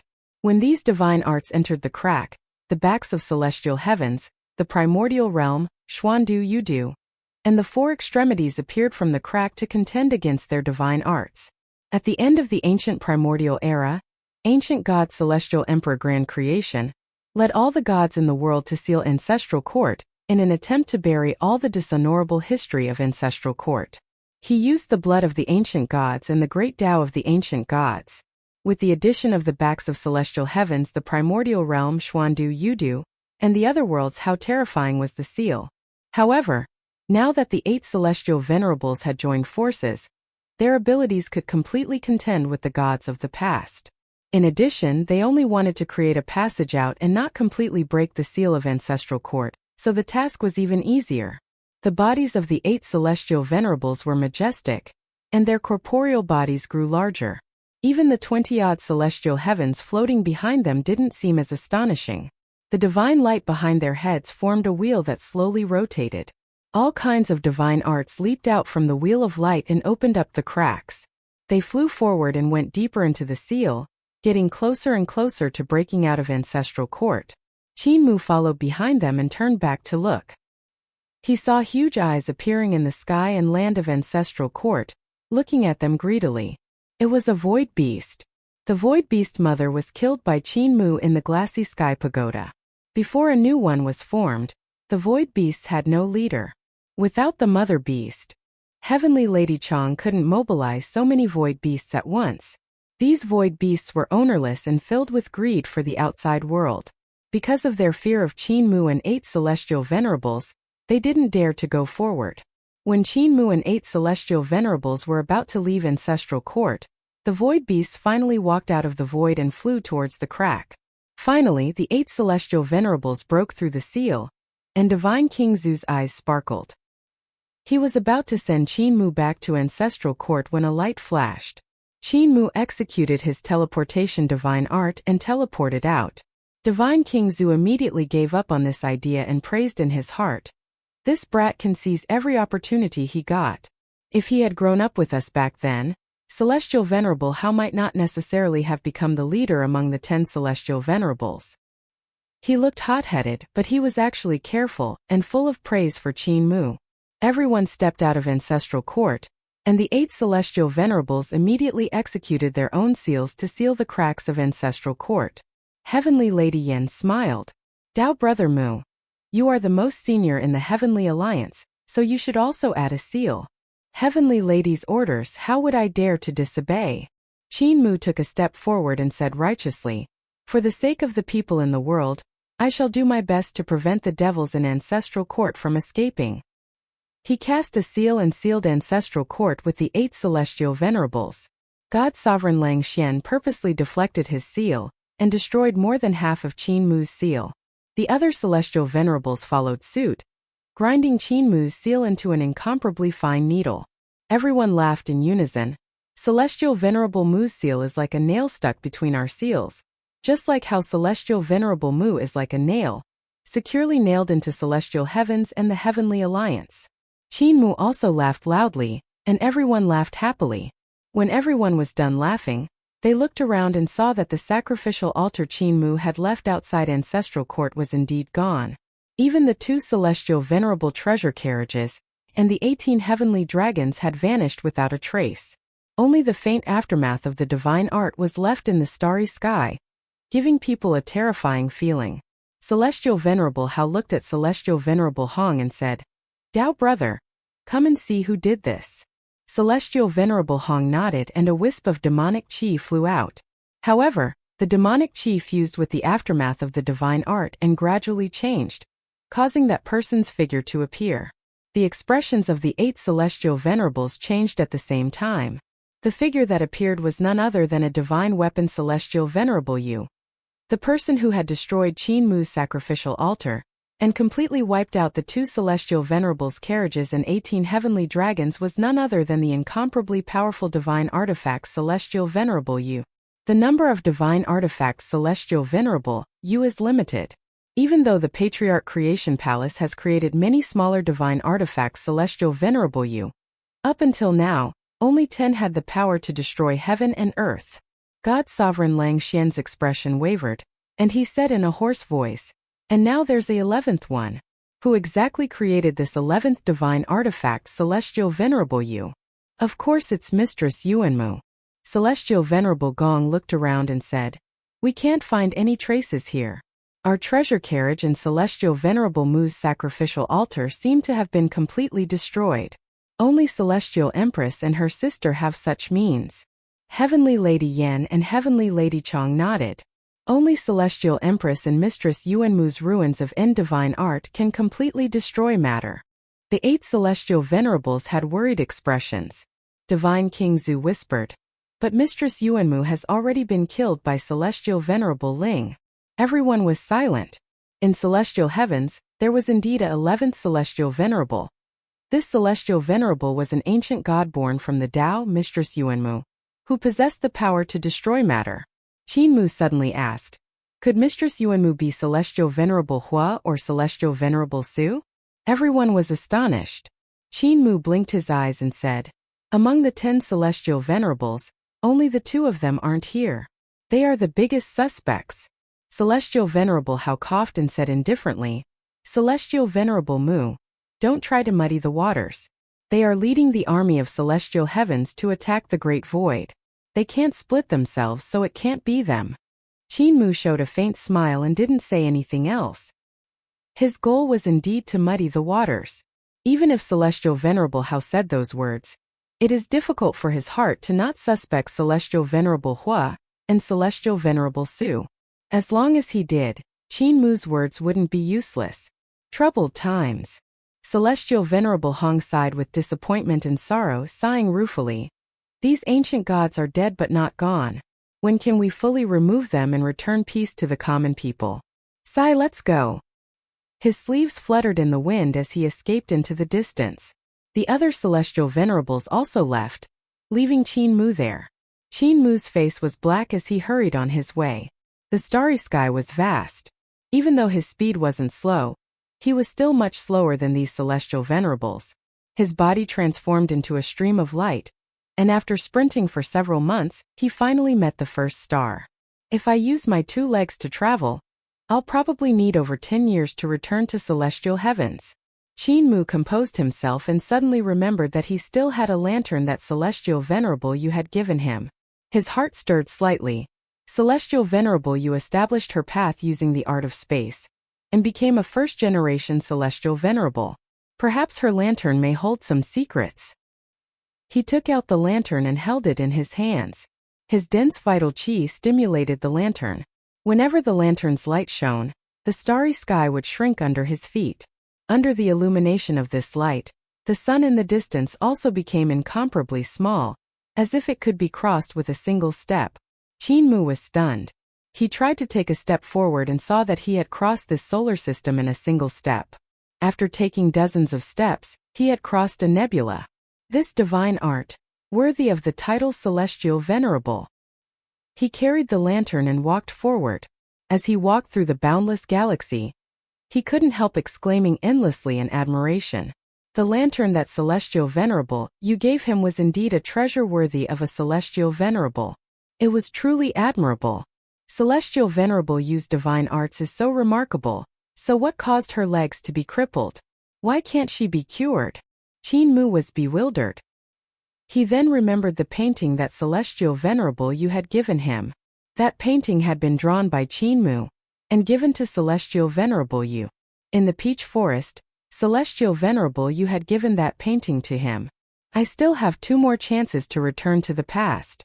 I plan to use one chance to rescue Celestial Venerable Ling. For the other chance, I might be able to meet Celestial Venerable Yu. He carried the lantern and traveled through the starry sky. He raised his hand to take out the egg of grand beginning and carefully studied the Tao sound coming from it. Unknowingly, his mind fell into a deep sleep, but his footsteps continued to pace forward. His dreamscape bubbled out from his mind, and in numerous dreams, hundreds of small Qin Mus crawled out. They listened to grand beginning's Tao sound as they diligently wrote and painted. After more than 10 days, Qin Mu caught up to Celestial Venerable Gong. Under Celestial Venerable Gong's dumbfounded gaze, he carried the lantern and left without a second thought. After another half a day, Qin Mu caught up with Heavenly Lady Yan and Divine King Zhu. The 2 Celestial Venerables stared at him with wide eyes. Qin Mu acted as if there was no one else around and ran off whilst holding the lantern. This brat has an egg on his head and his eyes aren't even pointing forward. Divine King Zhu was furious and tried his best to chase after him. However, he didn't manage to catch up to Qin Mu, and instead got further away from him. Divine King Zhu flew into a rage and cursed. Qin Mu caught up with Celestial Venerable Shao and Celestial Venerable Chang. The 2 Celestial Venerables were chatting and laughing as though they were best friends. They watched Qin Mu walk past them. The 2 of them looked at Qin Mu, who was sleeping in a daze. Celestial Venerable Chang smiled and said, "Dao brother, look at that egg. Doesn't it look like a treasure that was lost in Clear Sun Hall? I'm not part of the Emperor's family. How would I know what treasures are in the Clear Sun Hall? Don't joke around, heavenly consort." Celestial Venerable Hao and God Sovereign Lang Xian walked at the very front. Suddenly they felt something and turned back to look. They saw Qin Mu walking over from the back, snoring. His speed was eye-opening as he passed by them. Celestial Venerable Yu's divine art is worthy of being one of the most peculiar divine arts. God Sovereign Lang Xian couldn't help but exclaim. Celestial Venerable Hao said indifferently, No matter how marvelous it is, she's but a paralyzed person. The only part she can move now is her 2 hands and her head. If she doesn't behave, she won't even be able to move her head anymore. God Sovereign Lang Xian said with a smile. Back then, in order to cripple her, we had to go through a lot of twists and turns, and our methods weren't very honorable. Winner takes all, defeat is defeat. Celestial Venerable Hao's gaze was deep as he said. After Celestial Venerable died, she proclaimed to her world that she was going to selection and not come out for more than several 100,000 years. However, when Celestial Venerable Ling went to ask her, she broke her promise and came out. These 2 women actually want to overturn the heavens. God Sovereign Lang Xian said. It's all thanks to Celestial Venerable Zhao's deep understanding. Celestial Venerable Hao nodded gently, and his gaze was strange. Xiao Weisu, this person, very interesting. He has never fought me before, and he won't fight me in the future. God Sovereign Lang Xian didn't know what he meant, but he didn't ask. The reason why he was able to live until now was because he was trying to act ignorant. Even though his abilities weren't inferior to Celestial Venerable Hao's, he never stood out and let Celestial Venerable Hao be in the spotlight. Qin Mu's footsteps didn't seem that fast, but he himself was extremely quick. In the dream realm above his head, countless tiny Qin Mus surrounded the egg to study and organize all kinds of great Tao runes. Suddenly, a small Qin Mu pointed forward with a solemn expression. Ma! The other small Qin Mus raised their heads and saw celestial heavens right in front of them. They hurriedly pointed forward. Ma! Guji Guji! The dream realm collapsed, and Qin Mu woke up from his sleep. He raised his hand to put away Grand Beginning's egg. The eye and the heart of his brows opened up, and a divine light shone on the egg of Grand Beginning to store it away. He raised his head and saw the western heavenly gate of celestial heavens. He put away the lantern and walked into western heavenly gate. Before long, he reached Patriarch Creation Palace. Qin Mu passed through the Patriarch Creation Palace and saw numerous ships full of goods sailing out from the Spirit Energy Mutual Shift Bridge. The ruler of the Patriarch Creation Celestial Palace was a burly man with a full beard. His name was Shirchilua, and it was rumored that he was a divine stone that awakened a spirit and cultivated to the Emperor's throne realm. This person was skilled in forging, and was the #1 grandmaster in forging in celestial heavens. The divine creation artifact was controlled by him. Qin Mu stopped to look around and saw Ling Yuxiu personally escorting the goods over from Eternal Peace to report to Shirchilu. Yun Chuxiu was also on the ship and was busying herself. When she saw him, the demoness couldn't help but blush in excitement. She stood at the bow of the ship and waved at him with her chest puffed out. She even tilted her head to say something to Ling Yuxiu. Qin Mu's face turned black, and he snorted coldly. Little seductress, how could I be tempted by you? When he thought of this, he walked towards the cargo ship of Eternal Peace. Chapter 1169 Honest Treatment. Shirchilua led the gods of Patriarch Creation Palace to count the various divine weapons. His voice was loud and clear as it came from afar. Emperor Yanxiuan, these divine weapons of yours aren't of high quality. I want a discount on these goods. Ling Yuxiu's voice rang out. High God, the goods of our Eternal Peace are already the cheapest among all the great heavens. Other than Eternal Peace, no other heaven can give you such a price. If you push down the price more, Eternal Peace won't have any profits, and even the salary will be hard to pay. A cowherd. Celestial Venerable Mu. Her eyes lit up when she saw Qin Mu walking over. She almost called out the word cowherd, when she suddenly came to a realization and changed her words. Shirchilua glanced at Qin Mu, who was walking over, and sneered. Even if the cowherd Celestial Venerable Mu comes, it won't work. I'm a stubborn person. Even if all 10 Celestial Venerables come, I won't let waver. Just as he said that, his expression changed drastically. He saw Celestial Venerable Hao and God Emperor Lang Xian walking into the Patriarch Creation Palace together. The skin and beard on Shirchilua's face trembled, and his legs trembled. He was about to kneel down. Celestial Venerable Hao said indifferently, No need. Dao Friend Mu's footsteps are quite fast. Qin Mu said politely, It's just borrowing the power of a treasure, it's nothing remarkable. Dao Friends have true abilities. Celestial Venerable Hao's gaze shifted to Yun Chuxiu. He sneered and tilted his head. Shirchilua, you are in charge of the divine creation artifact. Let me ask you, how many divine artifacts, Celestial Venerable, have you created? Shirchilua knelt down with a plop. He trembled as he rummaged through the account book. Celestial Venerable How snorted. I didn't ask you to kneel, so why did you kneel? Shirchilua raised his head and smiled apologetically. My 2 legs are always disobedient. Whenever I see a Celestial Venerable, I always think it's more comfortable when kneeling.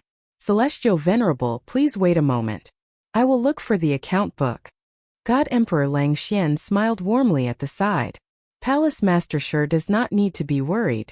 Dao brother How isn't going to check on your little treasury. The profits that you made when you reported lies about the prices being different are nothing. Cold sweat rolled down Shirchilua's forehead, and he became even more flustered. He only found the record of the divine creation artifact after a long time and hurriedly handed it to Celestial Venerable Hao. Celestial Venerable Hao flipped open the account booklet and browsed through it in detail. His face became even darker. His face was ashen and he felt uneasy. Celestial Venerable Hao handed the booklet to God Emperor Lang Xian, who was at the side. God Emperor Lang Xian flipped through it, and Qin Mu leaned over. God Emperor Lang Xian hurriedly closed the booklet and smiled ambiguously. Does Celestial Venerable Mu also want to create a divine artifact, Celestial Venerable Yu? You can't look at this account booklet. Petty. Qin Mu smiled and said, if I can't look, then so be it.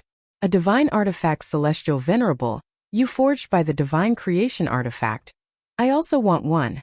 Celestial Venerable Hao's expression was gentle as he said, it's not that I am unwilling to give one to Dao friend. It's just that the materials needed to create divine artifacts, Celestial Venerable, you are extraordinary. There aren't many of these materials in celestial heavens, and I don't have spare resources to create another one.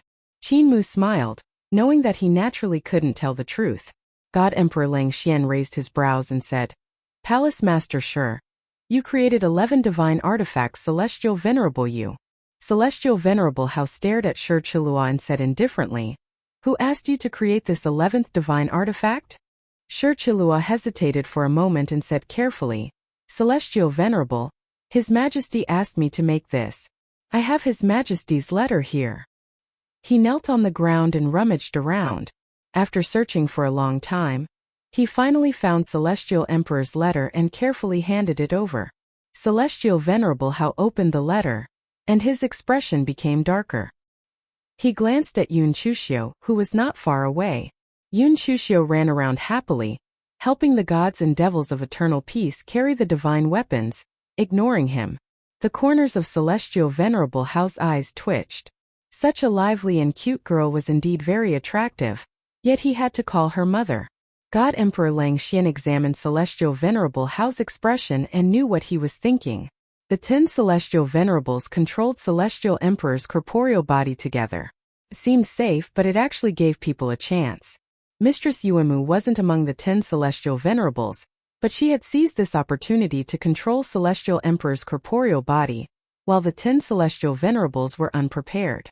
She used this corporeal body to make a decree, creating a divine weapon, Celestial Venerable Yu. If Celestial Venerable Mu takes this chance, this fellow will probably create a divine artifact, Celestial Venerable Yu, for himself. God Emperor Lang Xian looked at Qin Mu, and his heart trembled. Indeed, he saw Qin Mu's eyes shining brightly. It was obvious that he wanted to use Celestial Emperor's corporeal body to create a divine artifact, Celestial Venerable Yu, for himself. He coughed and reminded Celestial Venerable Hao. Celestial Venerable Hao instantly understood and said plainly, Shirchilua, your dog head is still useful, so I won't pursue this matter. From today onwards, without the orders of all the Celestial Venerables, even if Celestial Emperor comes personally, you are not allowed to create another divine artifact, Celestial Venerable Yu. Shirchilua hurriedly expressed his loyalty and said, I will follow your command. Celestial Venerable Hao walked away, and God Emperor Lang Xian followed him. He said with a smile, Dao friend, you are truly skilled. This time, Celestial Venerable Mu won't be able to cause any more trouble. Shiro waited until they were far enough away to get up and pat the dirt from his knees. Qin Mu said with a smile, the dignified Grandmaster of the Patriarch Creation Palace, the #1 craftsman in celestial heavens, is actually so keen to kneel down and worship others. Palace Master Shi, your emperor's throne realm is no small matter. Shi Chilua had an arrogant expression and sneered. Celestial Venerable Mu, are you also from eternal peace? I won't give you get even a point of leeway, but on account of you being a celestial venerable, I'll give you half a point. Qin Mu wanted to say more, but Ling Yuxiu secretly tugged on his clothes, and Qin Mu stopped talking. Ling Yuxiu waved her hand and said, "Unload." The gods and devils of eternal peace on the ship immediately started to work. Ling Yuxiu said to Qin Mu, "Half a point is enough. Actually, we can still earn some. The celestial heavens have been attacking the Great Void for the past few years, casting many celestial coins. The prices of many heavens are rising rapidly. Where did you come from?" Qin Mu looked at Yun Chuxiu, who was skipping over, and saw her 2 ponytails swinging from her back to her left, then to her right. He smiled and said, "I returned from ancestral court along with the 8 celestial venerables. I was almost killed by this sister of yours." Yun Chuxiu rushed in front of them, lively and active. She said with a smile, "Brother-in-law is also here? I like to seduce brother-in-law the most." After saying that, she grabbed Qin Mu's arm and stuck herself to him. She had become sisters with Ling Yuxiu, Gong Sun Yan Divine King Langhua, and Lian Hua Han. In terms of age, Ling Yuxiu was the youngest, so Ling Yuxiu had to call her elder sister. Ling Yuxiu was right beside him, and Qin Mu hurriedly pulled his arm back, but he couldn't. He could only say, "I still have important matters to attend to, so stop fooling around. Mistress Yuanmu framed me and almost locked me in ancestral court. This time, I'm going to take out Mistress Yuanmu's corporeal body and summon her soul to see where she's hiding." Yun Chuxiu shuddered and hugged his arm, shaking it left and right. She giggled and said, "Brother-in-law, I'm just joking with you. Don't be angry. Good younger sister, quickly persuade your man." Ling Yuxiu smiled and didn't say anything. Qin Mu sneered and said, "I treated Mistress Yuanmu sincerely, yet she harmed me time and time again. This time she harmed me again. I must reveal her identity." Yun Chuxiu looked up at him pitifully. "Brother-in-law, shut up." Qin Mu was furious. "We are allies, yet you have repeatedly tricked me. Do you really think I don't know your identity? I have my methods to find out who you really are. You once said that you would bring Yuting to explore the Great Void and search for Carefree Village. However, Yuting only said that the 10 celestial venerables ordered him to lead an arm into the Great Void. He didn't mention a celestial venerable was traveling with him." He was so angry that he laughed and said, "You had in fact entered the Great Void with Yuting, but you didn't expect that he's not dead yet and has been hiding in the Great Void. As long as he is found, wouldn't it be easy to expose your identity? Besides, I still have the corporeal body of Yuanmu. It would be even easier to see though your identity." He sighed and said sincerely, "Since we are allies, we should be honest with each other. I'm very sad that you treat me like this." Yun Chuxiu sighed and grumbled, "I told you about my identity long ago, but you just didn't understand." Qin Mu was about to say something when Yun Chuxiu chuckled. "I once told you that Eternal Peace's Spirit Energy Mutual Shift Bridge is connected to my palace. Don't you know my identity?" Qin Mu was stunned and stuttered. "That Spirit Energy Mutual Shift Bridge." Yun Chuxiu sighed faintly and said, "That Spirit Energy Mutual Shift Bridge was created by the Patriarch Creation Palace. The Patriarch Creation Palace charged me 100 times the price of Eternal Peace, which was why they outsourced the forging of the Spirit Energy Mutual Shift Bridge to Eternal Peace, pocketing the difference. Brother-in-law, haven't you figured it out yet?" At this moment a rough voice came from the side. "Let me remind you again. Where does Eternal Peace's Spirit Energy Mutual Shift Bridge lead to?" Qin Mu turned his head around with difficulty and stared blankly at the Patriarch Creation Palace Master, Shi Chilua, who had a full beard and was incomparably muscular. Qin Mu was dumbfounded. You. Shi Chilua looked at him with pity and said in a rough voice, "Eternal Peace's Spirit Energy Mutual Shift Bridge is connected to the Patriarch Creation Palace. Furthermore, the Patriarch Creation Palace Master is greedy for money, and gave the task of forging the Spirit Energy Mutual Shift Bridge to Eternal Peace, selling it to other celestial venerables for 100 times the price." Yun Chuxiu smiled sweetly. "Furthermore, He controls the Patriarch Creation Palace, so it's not difficult for him to create a divine artifact Celestial Venerable You for himself. Shi Chilua's rough face held a little charm as he blinked at Qin Mu. He chuckled. Celestial Venerable Ling assassinated me during the High Emperor era, but she didn't expect me to take the chance to escape and possess a rock. Yun Chuxiu leaned on Qin Mu's shoulder sweetly and said gently, I am very envious of Celestial Venerable Ling's abilities, so I learned her art of creation and became a grandmaster of a generation, attaining the Patriarch Creation Palace. If the 10 Celestial Venerables want to create some strange weapons, they have to go through me. It's also convenient for me to tamper with them. Shi Chilua also came over and chuckled. After the founding emperor era passed, I was conscripted by the 2 great heavenly teachers, and they used me to create an imitation of the Paramitha Ark to pass through the Great Void in search of Carefree Village. In the end, the 2 great heavenly teachers died, and only I returned alive. Qin Mu was muddle-headed from all the news and was speechless for a long time. Shi Chilua leaned on his shoulder and used his finger to draw a circle on his chest. On the other side, Yun Chuxiu was drawing a small circle on his right chest. Qin Mu suddenly shook his head and gritted his teeth. In that case, you weren't among the 3 Celestial Venerables that saved me at Jade Pool. Mu darling. Yun Chuxiu and Shi Chilua shook his right arm and left arm and said in unison, Don't be angry. Qin Mu smiled stiffly. No wonder village chief said I am too naive. Chapter 1170 The Strange Black Mountain. That day at Jade Pool, among the 3 Celestial Venerables that had saved his life, Qin Mu had always thought Mistress Yuanmu was one of them. However, since Mistress Yuanmu had transformed into the Patriarch Creation Palace Master Shi Chilua, it couldn't have been her. Shi Chilua's position in celestial heavens wasn't high enough. Furthermore, he had only started during the High Emperor era, so his foundation couldn't be compared to the 10 Celestial Venerables. She definitely wouldn't take this risk. Even though she controlled a divine artifact Celestial Venerable You, she still had to be careful as if she was treading on thin ice, trying her best not to give herself away.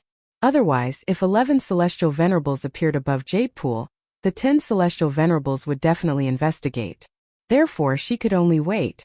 In that case, the first person to save Qin Mu wouldn't be her. When the 10 Celestial Venerables made their moves, there was even less of a reason for her to make a move, because by then, Qin Mu's safety was already guaranteed. On the contrary, she could even watch the infighting between the 10 Celestial Venerables, Heaven Duke, Earth Count, Celestial Venerable You, and the rest. She could even make Qin Mu owe her a favor. As expected, none of these old fellows that survived Dragon Han era are simple. Qin Mu had a huge headache. These old monsters weren't easy to deal with, and if he relaxed just a little bit, he might be eaten up by them. He got rid of Yun Chuxiu and walked side by side with Ling Yuxiu.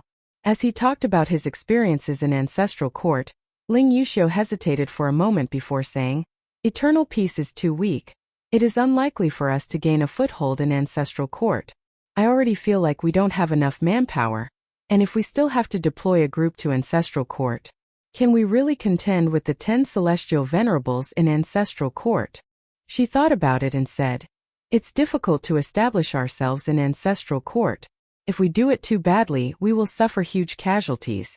If we do it too well, we will be suppressed by the 10 Celestial Venerables, and it will be hard to please them. Ancestral Court concerns the future of eternal peace. We must fight for it. Qin Mu said solemnly, Eternal peace can't work under celestial heavens forever. If celestial heavens flattens the ancient gods and the great void, it will be eternal peace's turn next. Ancestral Court is very likely to be the key to the rise of eternal peace. It will also be good for the younger generations of eternal peace to go to Ancestral Court to train. The younger generations now have too few opportunities. Ling Yuxiu said with a smile, That's only because you aren't in eternal peace. Now that your realm is stronger, your standings higher, your vision further, you rarely pay attention to mortal affairs. The number of opportunities in eternal peace now is unimaginable to us in the past. The younger generation can explore the primordial realm, compete with the half-gods, and interact with the peers of the various heavens. The primordial realm is very lively. There are also quite a number of young talents that aren't inferior to us back then. Qin Mu's spirit was roused, and he said with a smile, That's good. I'm always worried that they are too sheltered and haven't experienced difficulties. Young people these days are more promising than us back then, and they have seen more of the world. Ling Yuxiu said.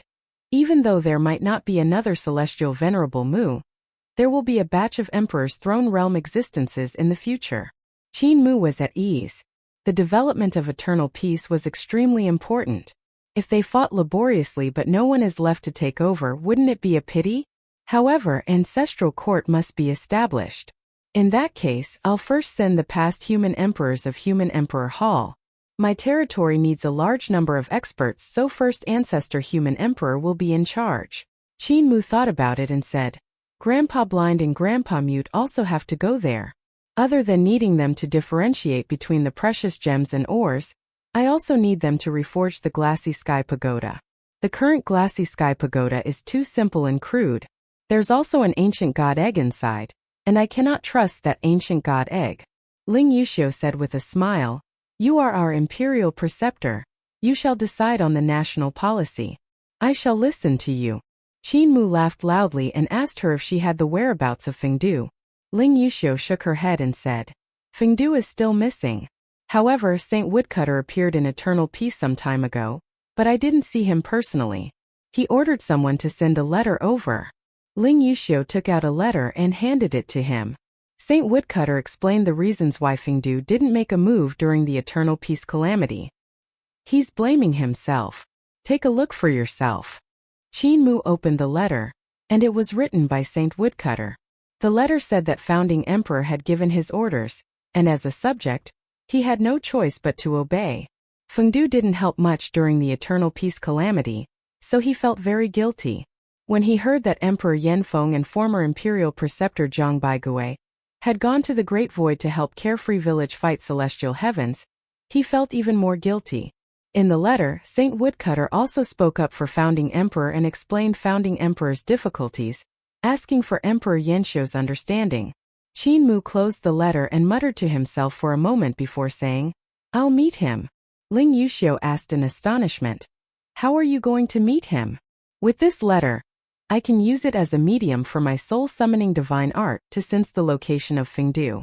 Only then can I find Fengdu. Qin Mu said with a smile, The fact that Fengdu didn't help eternal peace no longer weigh upon my heart anymore. So there's no need for your majesty to take it to heart either. Just as he said, founding emperor does have his difficulties. Ling Yuxiu wanted to raise her hand to smooth her beautiful hair. But when she thought of her status, she suppressed it and said, I understand. You have returned to eternal peace time and time again, and I know you are worried that eternal peace will become another carefree village, and that the people of eternal peace will forget about the reform. I have seen everything. Qin Mu laughed and said, When they are done unloading the goods, I will accompany you back to eternal peace. Ling Yuxiu nodded her head gently. Ancestral Court, 100,000 Black Mountain Ranges. In the palace hall, the dragon Qilin was trembling, and so was Yenner. In the middle, Tiny Earth Count was shivering, and the three of them looked outside in fear. It's almost dawn, don't be afraid. The dragon Qilin mustered his courage and walked out, saying, We have the Glassy Sky Pagoda, and this treasure will grant any request. He came to the outside of the hall and saw that the sky was already dark. In the darkness, the corpses of the void beasts that Qin Mu had killed were actually flickering with pale ghost flames as they floated around. This wasn't strange. What was strange was that after Qin Mu left, the corpses of these void beasts shriveled up at a speed visible to the naked eye. In just 35 days, the void beast turned into piles of bones, without any flesh or blood. The dragon Qilin, Yenner and Tiny Earth Count had all seen the strangeness of this place before. They gathered their courage and went to check on the corpses of the void beasts to see what had sucked away the flesh and blood of these huge beasts. However, they didn't find anything. The unknown was the most terrifying. 10 days later, they saw the void beast's bones starting to rot.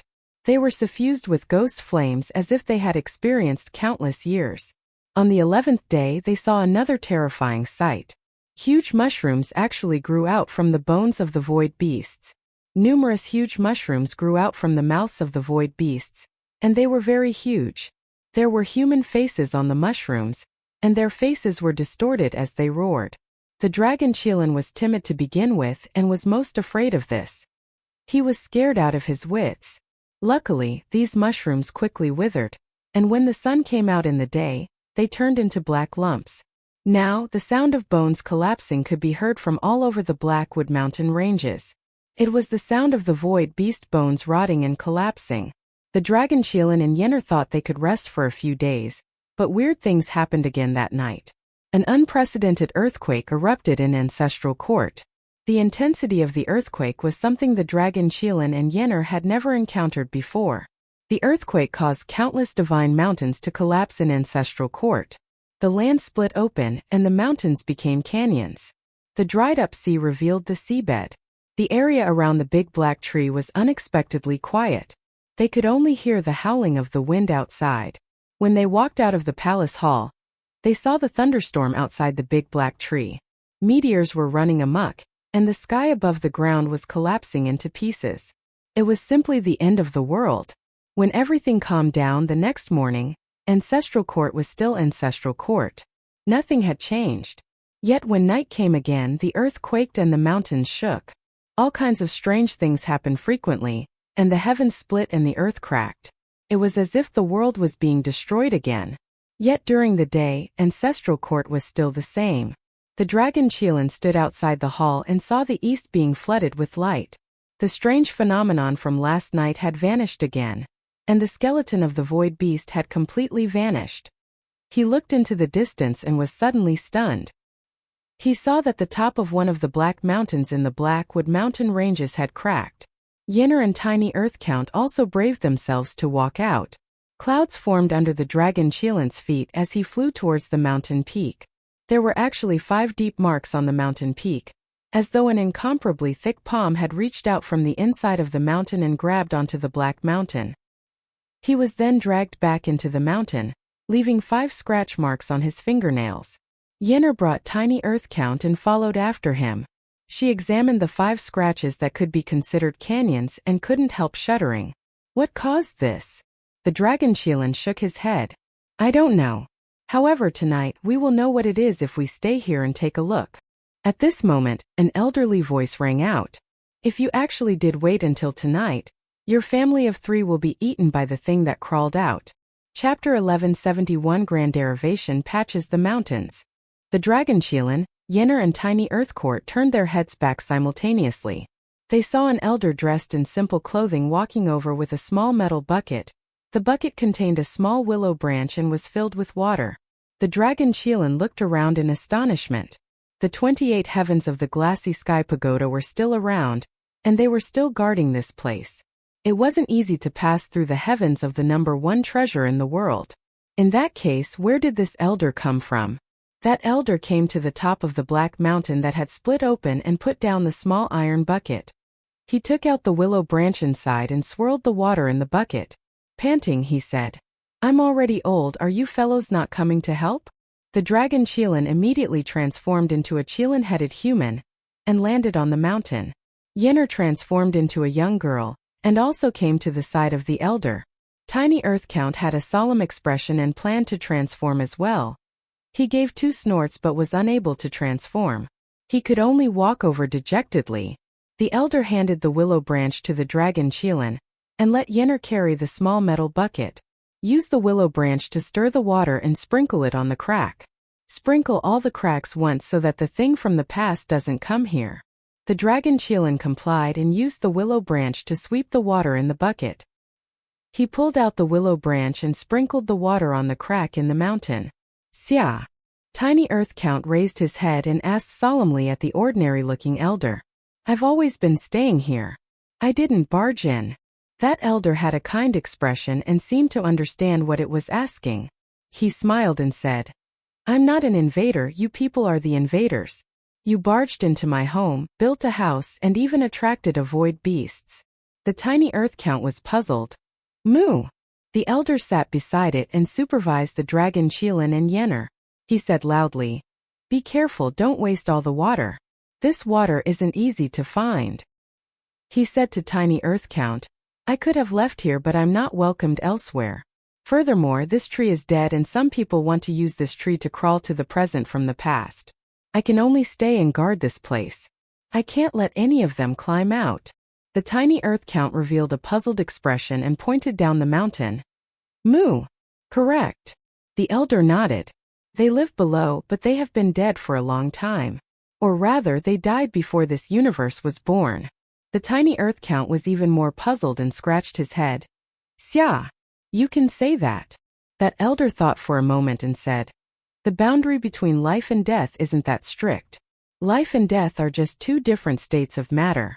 They seem to have died when the universe was destroyed, but they were still alive before its destruction. As long as they can seize the chance and crawl from the past to the present before the universe is destroyed, they can indeed survive. The tiny Earth Count scratched his head, still puzzled. That elder had a good temper and continued to explain.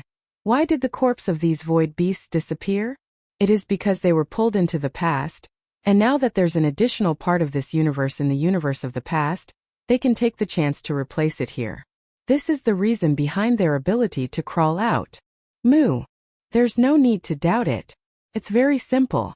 This big black tree is actually still alive. Its roots are deeply connected to the previous 16 universe eras. One universe era is 1 year. It has lasted for a countless duration of time. The elder explained patiently.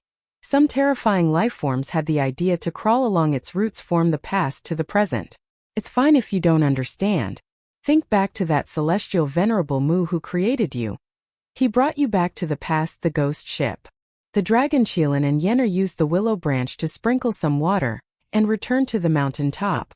They saw that the elder was still talking to tiny Earth Count, chatting about some unknown topic. The dragon Qilin placed the willow branch into the small metal bucket and returned it to the elderly man. The elderly man stood up and supported himself with both hands. He stretched his muscles and sighed. This sin is also my fault, so I can only stay here to cultivate and nourish myself. I can't blame your celestial venerable Mu. The water is almost gone, so I have to get some more. Thank you, little friends, I'll see you again another day. The dragon Qilin was about to speak when he saw the elder carrying the small metal bucket and leaving. He soon vanished. Another strange incident, Yenner said in horror. She didn't see how the elder had vanished. Right at this moment, the huge black mountain suddenly rumbled and the crack closed. The black mountain returned to its original state, and even the 5 scratches on the mountain vanished. That night, the dragon Qilin and Yenner brought tiny Earth Count to stay on the black mountain. Strange phenomena appeared again, and all kinds of strange phenomena rushed over. It was as if there was some huge creature trying to break open the mountain peak and collide frantically, causing the mountain to tremble violently. However, the mountain didn't split open. This torment only gradually stopped after midnight. At daybreak, the dragon Qilin looked around and saw 2 more mountain peaks splitting apart in the 100,000 mountains. The inner wall of one of the mountains even had a face-shaped dent. He and Yenner were discussing if someone had grown inside the mountain when they saw a beautiful lady carrying a small metal bucket walking over and waving at them. We meet again. Both of them were bewildered. That woman put down the small iron bucket and burst into laughter. That body of yesterday was too old and couldn't do any work. Today I changed to a younger one. I brought more water and also a willow branch. This time 2 mountains have split open, so the time needed to repair them might be longer. The dragon Qilin opened his mouth wide and stuttered. Lady, are you that old man from yesterday? That woman said with a smile. I am, but I am not. May the 3 of you lend a hand and quickly patch up before it's dark and they run amok. The dragon Qilin and Yenner immediately went forward to help, and the dragon Qilin carried the willow branch to sprinkle water. He asked carefully, May I ask where you are from? That woman said with a smile, I'm the same as all of you, just an ordinary person, and I'm also born to be nurtured by heaven and earth. However, our way of living is different. Mine is far more tiring. If the sky is leaking or the earth has split, I'll go and patch it. If there's something broken, I'll go fix it. It's a laborious life. The dragon Qilin and Yenner helped her repair the 2 mountains, and the water in the buckets was also used up. The woman sighed and said, My spring doesn't produce much water. If a few more mountains, there won't be any water to repair them. She carried the small metal bucket and left into the distance. The 2 black mountains closed up and returned to normal. The dragon Qilin looked at her disappearing just like that and was even more astonished. He thought to himself, This big black tree doesn't seem like a good place. It frightens people to the point of being unable to sleep every night. Should I tell Cult Master to choose another location? Another night passed, and the ground shook as dozens of black mountains split open.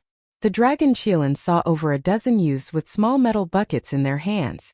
Willow branches were stuck in the buckets. One of the youths said to him, "Help me sprinkle water these few days and I'll give you guys a benefit. A new void beast mother has been born and is still very weak. Now is the perfect chance to subdue the void beast mother." The dragon Qilan was greatly moved and asked, "How do we subdue the void beast mother?"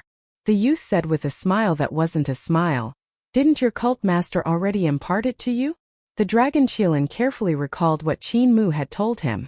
After a long time, he finally remembered that both the three enclosures' higher knowledge and the grand overarching supreme divine consciousness, one had methods to subdue the void beast. His heart settled and he smiled. "May I ask Dao brother for the location of the void beast mother?" Qin Mu boarded the ship and returned to eternal peace along with everyone else.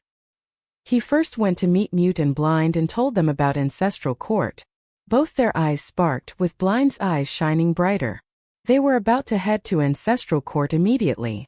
Qin Mu promptly stopped them and said, "There are many precious herbs there, so we have to go get Grandpa Apothecary. Furthermore, that treasure land is the #1 land of Ancestral Court. It must have strong practitioners guarding it to prevent the strong practitioners of the 10 celestial venerables from taking it away. Hence, I plan to invite the past human emperors of Human Emperor Hall to guard it. The Ancestral Court is quite far away and dangerous. When the time comes, we can go together and look after each other." Only then did the two elders endure it. Ling Yuxiu ordered people to immediately contact Apothecary and First Ancestor Human Emperor. They will still need a few days to come here, so wait a few days. Qin Mu took out St. Woodcutter's letter and silently executed Soul Guide. After a moment, he put away the letter, took Celestial Venerable Yu's lantern and left. He had already located where St. Woodcutter is. If he searched there, he could find Fengdu. The primordial realm was extremely vast, and Qin Mu advanced whilst carrying the lantern. After walking for half a day, he finally reached the source of the surging river. Over here, the surging river was no longer the surging river, but the celestial river. It flowed out from the various heavens of the primordial realm and gathered together, floating upwards, from the primordial realm towards the outside of celestial heavens, and then to the four extremities. Qin Mu walked to the source of the surging river and looked around. He saw that the steep cliffs that had once stretched across the north and south of the great ruins had been separated into countless sections. The broken cliffs stretched from the south to the north of the primordial realm.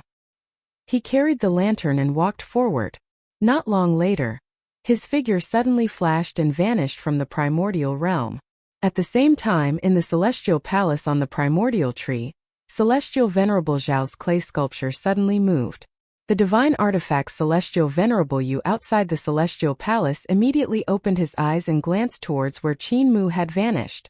His gaze pierced through the layers of the void and observed the myriad heavens, but he couldn't find any trace of Qin Mu. Could this brat have gone to Yudu? The divine artifact Celestial Venerable Yu turned his gaze towards Yudu. The clay statue in the celestial palace was actually extremely intricate. With its brows knitted, he said, "It's fine that he went to eternal peace to recruit soldiers and buy horses. But to run around like this, he must have some ulterior motives. Celestial Venerable Mu, why can't you just be a obedient chess piece?" The divine artifact Celestial Venerable Yu's gaze swept into Yudu, and it was like two brilliant pillars of light that were incomparably thick. It swept through the darkness, and when it didn't find Qin Mu, it swept towards the Earth Count's corporeal body in Yudu. At this moment, a paper boat sailed over leisurely. On the paper boat, an elder held a lantern and shone it on the face of the divine artifact Celestial Venerable Yu. The clay statue's eyes suddenly turned black, and it became blind. That elder pinched a yellow joss paper and stuck it on the divine artifact Celestial Venerable Yu. When the eyes of the clay statue recovered, he raised his head and saw a yellow joss paper stuck on the heart of the divine artifact Celestial Venerable Yu's brows. On it were writings of Yudu that looked like scribbles. Celestial Venerable Yu. The clay statue flew into a rage. Celestial Venerable Yu's move was extremely powerful. This single piece of talisman paper sealed his divine artifact Celestial Venerable Yu, and closed all the apertures so that he couldn't control this divine artifact Celestial Venerable Yu anymore. This talisman can't be removed so easily. I have to be careful. He flew up and got close to the heart of the divine artifact Celestial Venerable Yu's brows. He roused the power in the clay statue and cautiously stretched out his hand towards the yellow joss paper. At that moment, the yellow joss papers in the heart of the divine weapon Celestial Venerable Yu's brows suddenly flew up. They were actually 2 yellow joss papers. The other talisman paper stuck onto the heart of the clay statue's brows. The clay statue instantly felt all parts of its body being sealed. No matter if it was vital chi or divine consciousness, they couldn't leave its body to transform into divine arts. Not only that, he also felt that his body was incomparably heavy, and he was falling from the sky uncontrollably. After a long time, the sound of a heavy object hitting the ground rang out. The clay statue was shattered into pieces and couldn't be fixed. At this moment, the divine consciousness and vital chi in the clay statue finally felt their freedom restored. The yellow joss paper flew up, and Celestial Venerable Yu's cold voice came from inside. "Don't provoke Yudu." Swoosh. The yellow joss paper vanished. At the same time, the yellow joss paper on the forehead of divine artifact Celestial Venerable Yu also fell off and vanished. Celestial Venerable Yu. The divine artifact Celestial Venerable Yu clenched his fists tightly, but he didn't break into Yudu. At this moment, Qin Mu arrived at Heavenly Yin World. Ever since the primordial realm broke through its seal, Heavenly Yin World lost contact with the outside world, and the crack that was originally connected to the Great Ruins also vanished. Qin Mu walked into Heavenly Yin World and looked from afar. He saw numerous divine arts practitioners and gods of eternal peace constructing god cities here, and they were thriving. Ever since Heavenly Yin World was discovered by Qin Mu, Emperor Yanfeng and the former imperial preceptor Zhang Baigui had sent some divine arts practitioners and commoners of eternal peace to live here. They were also helping Goddess of Heavenly Yin construct Heavenly Yin World. After all, there was no one else around other than Goddess of Heavenly Yin herself. She was no longer an ancient god, but she held powers equivalent to one. Most importantly, she had escaped the shackles of her great Tao and could cultivate other great Das. Of course, at that time Saint Woodcutter, King Yama, Su Shanghua, and the rest were invited by Qin Mu to solve the great Tao runes of Heavenly Yin World. This also helped Goddess of Heavenly Yin comprehend her own great Tao divine art, and solve the problem of the black soul sand and starved corpses in Heavenly Yin World. The divine arts practitioners and commoners that Emperor Yanfeng had sent from Eternal Peace were also here to develop the divine arts of Heavenly Yin World. No matter if it was Eternal Peace or Goddess of Heavenly Yin, they would all benefit greatly. However, when the Eternal Peace calamity erupted, this place wasn't affected, so it was more or less a blessing. Back then, because I had revived Goddess of Heavenly Yin and we quelled the chaos in Heavenly Yin World, as well as solved the runes of the Heavenly Yin World's great Tao, Goddess of Heavenly Yin gave each of us a pearl. Qin Mu looked from afar and saw Goddess of Heavenly Yin sitting in the sky above the Heavenly Yin Sea, cultivating. All the broken souls in the world returned to Heavenly Yin World, and they were all under the control of Goddess of Heavenly Yin's divine art. At this moment, Goddess of Heavenly Yin's cultivation had clearly increased drastically, and her abilities were becoming stronger. From afar, Qin Mu could see a celestial palace that was like black sand sitting behind her. It was extremely magnificent. Goddess of Heavenly Yin used her own great Tao divine light to refine 7 precious beads and gave them to Imperial Preceptor, First Ancestor, King Yama, Su Shanghua, Mi, Yan Jingjing, and Teacher Woodcutter. She said that no matter who it was, as long as they came with the precious beads, she would do her best to help. Qin Mu revealed a smile and walked towards the Sea of Heavenly Yin. He thought to himself, I should have thought that the reason why Fengdu could avoid the pursuit of the 4 deities of celestial heavens was because Woodcutter or King Yama used a precious bead and asked her to hide Fengdu. However, I have never used this precious bead before, and it slipped from my mind. Goddess of Heavenly Yin sensed his arrival and woke up from her meditative state. She turned to look at Qin Mu. She stood up and divine light floated around her body. The light sometimes transformed into a silky satchel and at other times, it became a ring behind her head. Her hair buns were very pretty, but an indescribably elegance was infused in the air as black soul sand fluttered around her. My 16th Celestial Palace, Heavenly Een Celestial Palace. There's hope. Qin laughed loudly and walked forward. He bowed and greeted. Dao friend, how have you been? Goddess of Heavenly Een shrunk her body, but even if she shrunk it to the limits, she was still much taller than Qin. She led him into her palace and said with a smile, "It's been some time since you came to visit me. You're a celestial venerable now, and I've heard some of your old friends mention you. Truly envious." Qin said, "It's a long story. Why is Goddess cultivating so fast? You are already at the Emperor's throne realm, right?" Goddess of Heavenly Een was very happy, and she said in delight, "You can see it too? Ever since I came back to life, I felt that no matter what I cultivated, it would be especially fast. In just a few years, I had already constructed the Divine Bridge. However, Su Shanghua came over and told me that he had opened up Celestial River Divine Treasure and made me abandon the Divine Bridge Divine Treasure. He also taught me about the method to open the Celestial Palace, and I felt it was very easy to cultivate it." Qin face turned black. How difficult was it for him to cultivate? How could it even compare to Goddess of Heavenly Een, who had cultivated to Emperor's throne realm so smoothly? However, it was not unexplainable. After Goddess of Heavenly Een revived, she didn't have a realm, but her cultivation and abilities were already on par with Son of Heavenly Een. It was reasonable for her to cultivate to the Emperor's throne realm in a short 10 to 20 years, since she already had the accumulation to do so. Furthermore, her mind was pure, and she had no distractions. When Su Shanghua Woodcutter and the rest sorted out the basic runes of Great Tao in Heavenly Een world, she understood her own Tao of Heavenly Een. No matter if it was comprehending divine arts or comprehending realms, it was incomparably easy. Furthermore, she had once had the innate advantage of being an ancient god, which made her attainment in the Tao of Heavenly Een unrivaled. Goddess had profited from a disaster. Qin smiled. "I have an unreasonable request. Can Goddess impart your Emperor's throne technique to me?"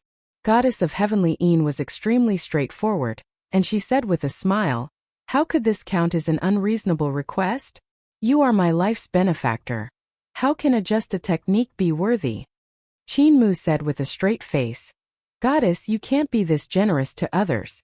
If others comprehend the marvels of your technique, they will be able to research a technique that specifically targets yours, which will make it very likely for you to die." Goddess of Heavenly Een jumped in shock. "Don't tell me you want to learn my technique to deal with me later?" She tilted her head and thought for a moment before smiling. "You're not that kind of person." She laughed happily and said, "I've already been deceived by Son of Heavenly Een once. Don't worry, I won't be tricked by him a second time. My technique is called Life Materialization Mysterious Technique, and it's a very marvelous technique. It can give a soul to soulless life forms." Qin was stunned and asked humbly, "What powers does this Life Materialization Mysterious Technique have?" Goddess of Heavenly Een was also stunned. After a moment she said in annoyance, "I haven't thought about this yet." "Ah!" She cried out in astonishment. "When I founded this cultivation technique, I had never thought of using the divine arts of the technique to kill others." Qin was stunned for a long time. He bowed and praised, "Thank you for your guidance. This life materialization mysterious technique of yours only came about because you didn't create a divine art that could destroy life. That is why you could wholeheartedly seek the Tao and cultivate to the Emperor's throne realm that everyone dreams of." Goddess of Heavenly Een was at a loss of what to do, and she hurriedly helped him up. "I also don't know if this technique is useful to you. At that time, I only wanted to cultivate and continue to research along the great Tao of Heavenly Een world. Unknowingly, I had cultivated to the Emperor's throne and forgot to create a few powerful divine arts. Now that you say it like this, you're making me look bad." Qin straightened his back and said with a smile, "Goddess, don't worry. Your technique is truly useful to me. It is precisely because you didn't create the divine art of killing that you could become a true Goddess of Heavenly Een. When I learn your technique, I will have no choice but to kill. I will create my own path of killing." Goddess of Heavenly Een imparted the Life Materialization Mysterious Technique to him, and explained in detail the comprehensions of every step of her technique. She didn't hide anything. Qin Mu quietly listened to her explanation and unknowingly became entranced. Actually, in his opinion, when Goddess of Heavenly Yin explained the various realms of the Tao of Heavenly Yin, there were actually countless opportunities to unleash the sinister and terrifying aspects of the life materialization mysterious technique, changing it into incomparably fierce divine arts. However, Goddess of Heavenly Yin didn't seem to notice how terrifying her technique was. Instead, she wholeheartedly focused on giving souls to lifeforms that had no souls. He couldn't help but admire Goddess of Heavenly Yin's pure and thorough thoughts. However, even though Goddess of Heavenly Yin didn't think about killing, he couldn't not think about killing. All kinds of incomparably powerful and sinister divine arts formed in his mind. After a few days, Qin Mu comprehended the life materialization mysterious technique completely. Goddess of Heavenly Yin picked out some questions to test his comprehension. Qin Mu answered them one by one, but the answers were different from what Goddess of Heavenly Yin thought. It could even be said that his understanding was the complete opposite. Goddess of Heavenly Yin said angrily, "You look very smart, but you are actually very stupid. Everything you said is wrong. Yet, it sounds very logical. How weird." She tilted her head and thought about it, but she still couldn't understand. Qin Mu laughed loudly. "Goddess, life materialization mysterious technique was comprehended by you. You have your own understandings. However, after you imparted it to me, the life materialization mysterious technique I comprehended is no longer the same as yours. I really wish that Goddess can maintain your pure heart forever, and never step into the realm that I comprehended. But in the future, Goddess might be forced to venture onto my path." He stood up and said, "Goddess, the purpose of my trip is to go to Fengdu. Please grant my wish." Goddess of Heavenly Yin was still savoring his words when she heard him and said in disappointment, "I thought you were here to see me." Qin Mu immediately said, "I'm here specifically to see Goddess. However, since I'm here, I still have to make a trip to Fengdu to meet an old friend." Goddess of Heavenly Yin became happy again, and she said with a smile, "When you come out from Fengdu, I'll execute a few divine arts for you to see. You will definitely be very happy." Qin Mu acknowledged. Goddess of Heavenly Yin led the way in front and said, "King Yama came with the Heavenly Yin Pearl and asked me to protect him. He has also done me a favor, so I hid Fengdu. The army of gods and devils of celestial heavens searched everywhere, but they couldn't find it. I also heard what happened to you in Eternal Peace from Woodcutter when Tienga. He sighed for a long time and said that he had let you down." Qin Mu followed her closely and smiled indifferently. "I understand founding Emperor and Fengdu's choice and can empathize with them. I don't blame them anymore. Actually, when Tienga came out many times to inquire about you, he's very concerned about you." Goddess of Heavenly Yin took a glance at him and said gently, "He heard that you dug out your own soul and dug out your own eye. He sat there for a long time and even asked me to help you reconstruct your soul. However, I didn't know if you would still be you after the reconstruction, so I rejected him. My place is small and there aren't many people here. I've seen men cry before, but I've never seen a person like when Tienga cry before." Qin Mu was stunned. "I understand." Goddess of Heavenly Yin led him to the back of the palace and stretched out her palm to gently press on the wall. A white door appeared on the clean and white wall, and if one didn't look carefully, they wouldn't be able to see that there was a door here. Goddess of Heavenly Yin opened the door, and there was gray fog inside. "Go in, Fengdu is inside." Qin Mu composed himself and walked into the door. Chapter 1174. Tianshu's Intoxication. The gray fog of Fengdu filled the air. In front of him was a sea of fog and the littered mountains of skeletons. The mountains of skeletons were blended within the sea of fog, and some skeletons were still crawling around. Qin Mu took out a Fengdu gold coin and planned to summon Taoist Ling Jing to cross the sea of fog. However, he was suddenly stunned. During the Eternal Peace calamity, Taoist Ling Jing's soul had already dispersed. This Taoist was a strong practitioner from village chief's era, and had a very stubborn temper. He had once challenged village chief to seize the title of Sword God. Later on, when high heavens invaded, he and the young patriarch, Wen Yuan, intercepted the gods of high heavens to buy time for village chief and the rest. As a result, their bodies and Tao vanished, and they became ghosts in Fengdu. King Yama gave him the identity of a ferryman, allowing him to control a ferry and guide the ghosts, or those who are still living. At that time he was still worrying about buying a house in Fengdu. He felt that if he worked for another 1,000 or so years, he would be able to afford a house. When the Eternal Peace calamity erupted, Taoist Ling Jin was the first to jump out once more to save the people with the past cult masters of the Heavenly Saint cult. However, he only had his primordial spirit left and his soul had dispersed during that great calamity. He didn't leave anything behind, so even if Qinmu wanted to summon his soul and reconstruct his soul, he couldn't do it. In the fog ahead, the ferryman came. The clothes of the ferryman on the boat were tattered, and he looked very tall standing in the small boat. His tattered cape fluttered in the fog. The boat leaned against the ferry, and Qinmu boarded the small boat. The ferryman rowed the boat and headed towards Fengdu. Standing on the ship, Qinmu couldn't help but recall the conversation he had with Taoist Ling Jing during the Eternal Peace calamity. He said, "Taoist Ling Jin, you and Patriarch will put your lives on the line for eternal peace and obstruct high heavens. However, no one among the people of eternal peace will know that you were the heroes that guarded them." At that time Taoist Ling Jing swerved his boat through the mountains of skeletons and said to him with a smile, "But I know I'm a hero. I want to follow my heart and do things." Taoist Ling Jing even said that the next time he came, the person on the ferry might not be me. Qinmu looked at the ferryman. He wasn't Ling Jing but another god of Fengdu. When the small boat reached the shore, Qinmu paid the fare and jumped onto the shore. He walked past the boundary stone of the living realm of the dead, crossed the mountain ridge, and walked towards Fengdu. There were all kinds of people in this world, all kinds of ways of living, all kinds of life.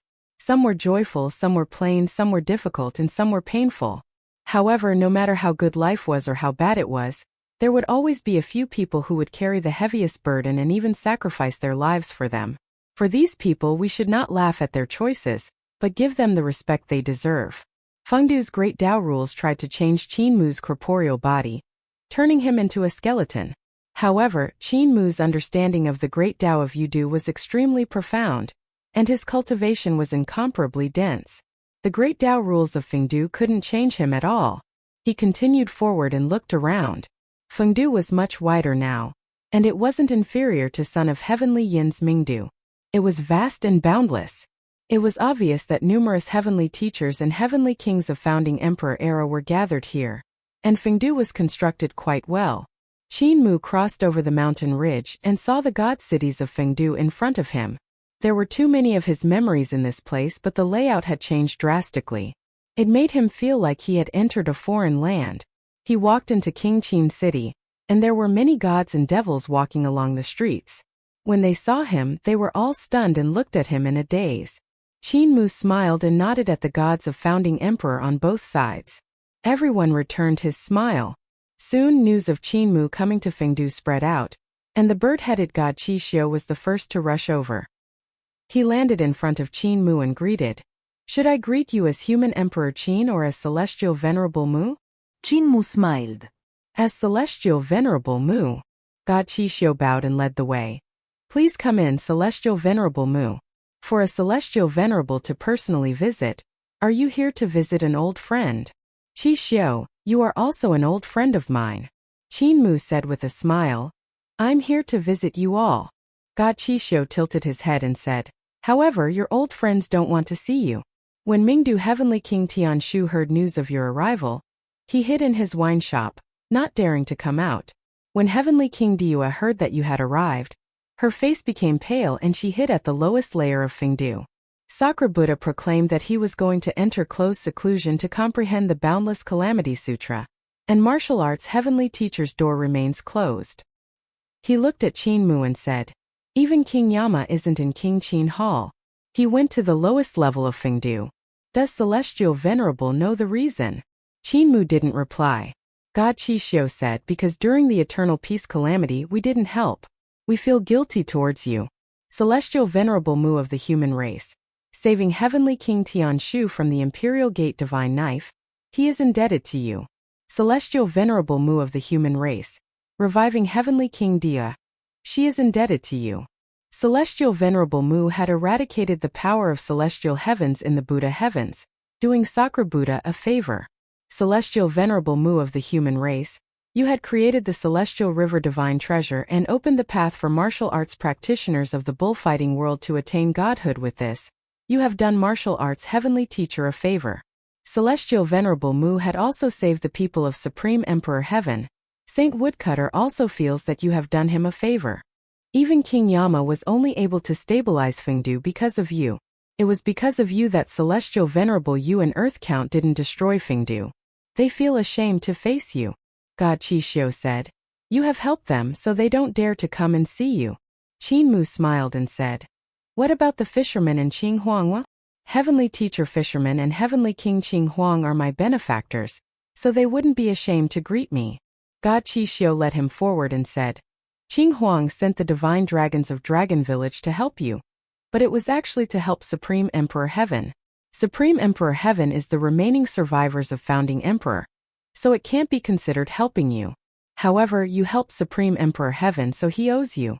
It's the same for Heavenly Teacher Fisherman. Heavenly Teacher Fisherman helped you fish the sun and moon from the sun well and moon well, and he was also helping the sun herder and moon herders under Founding Emperor.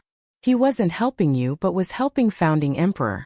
They all felt guilty towards you, so they didn't dare to meet you.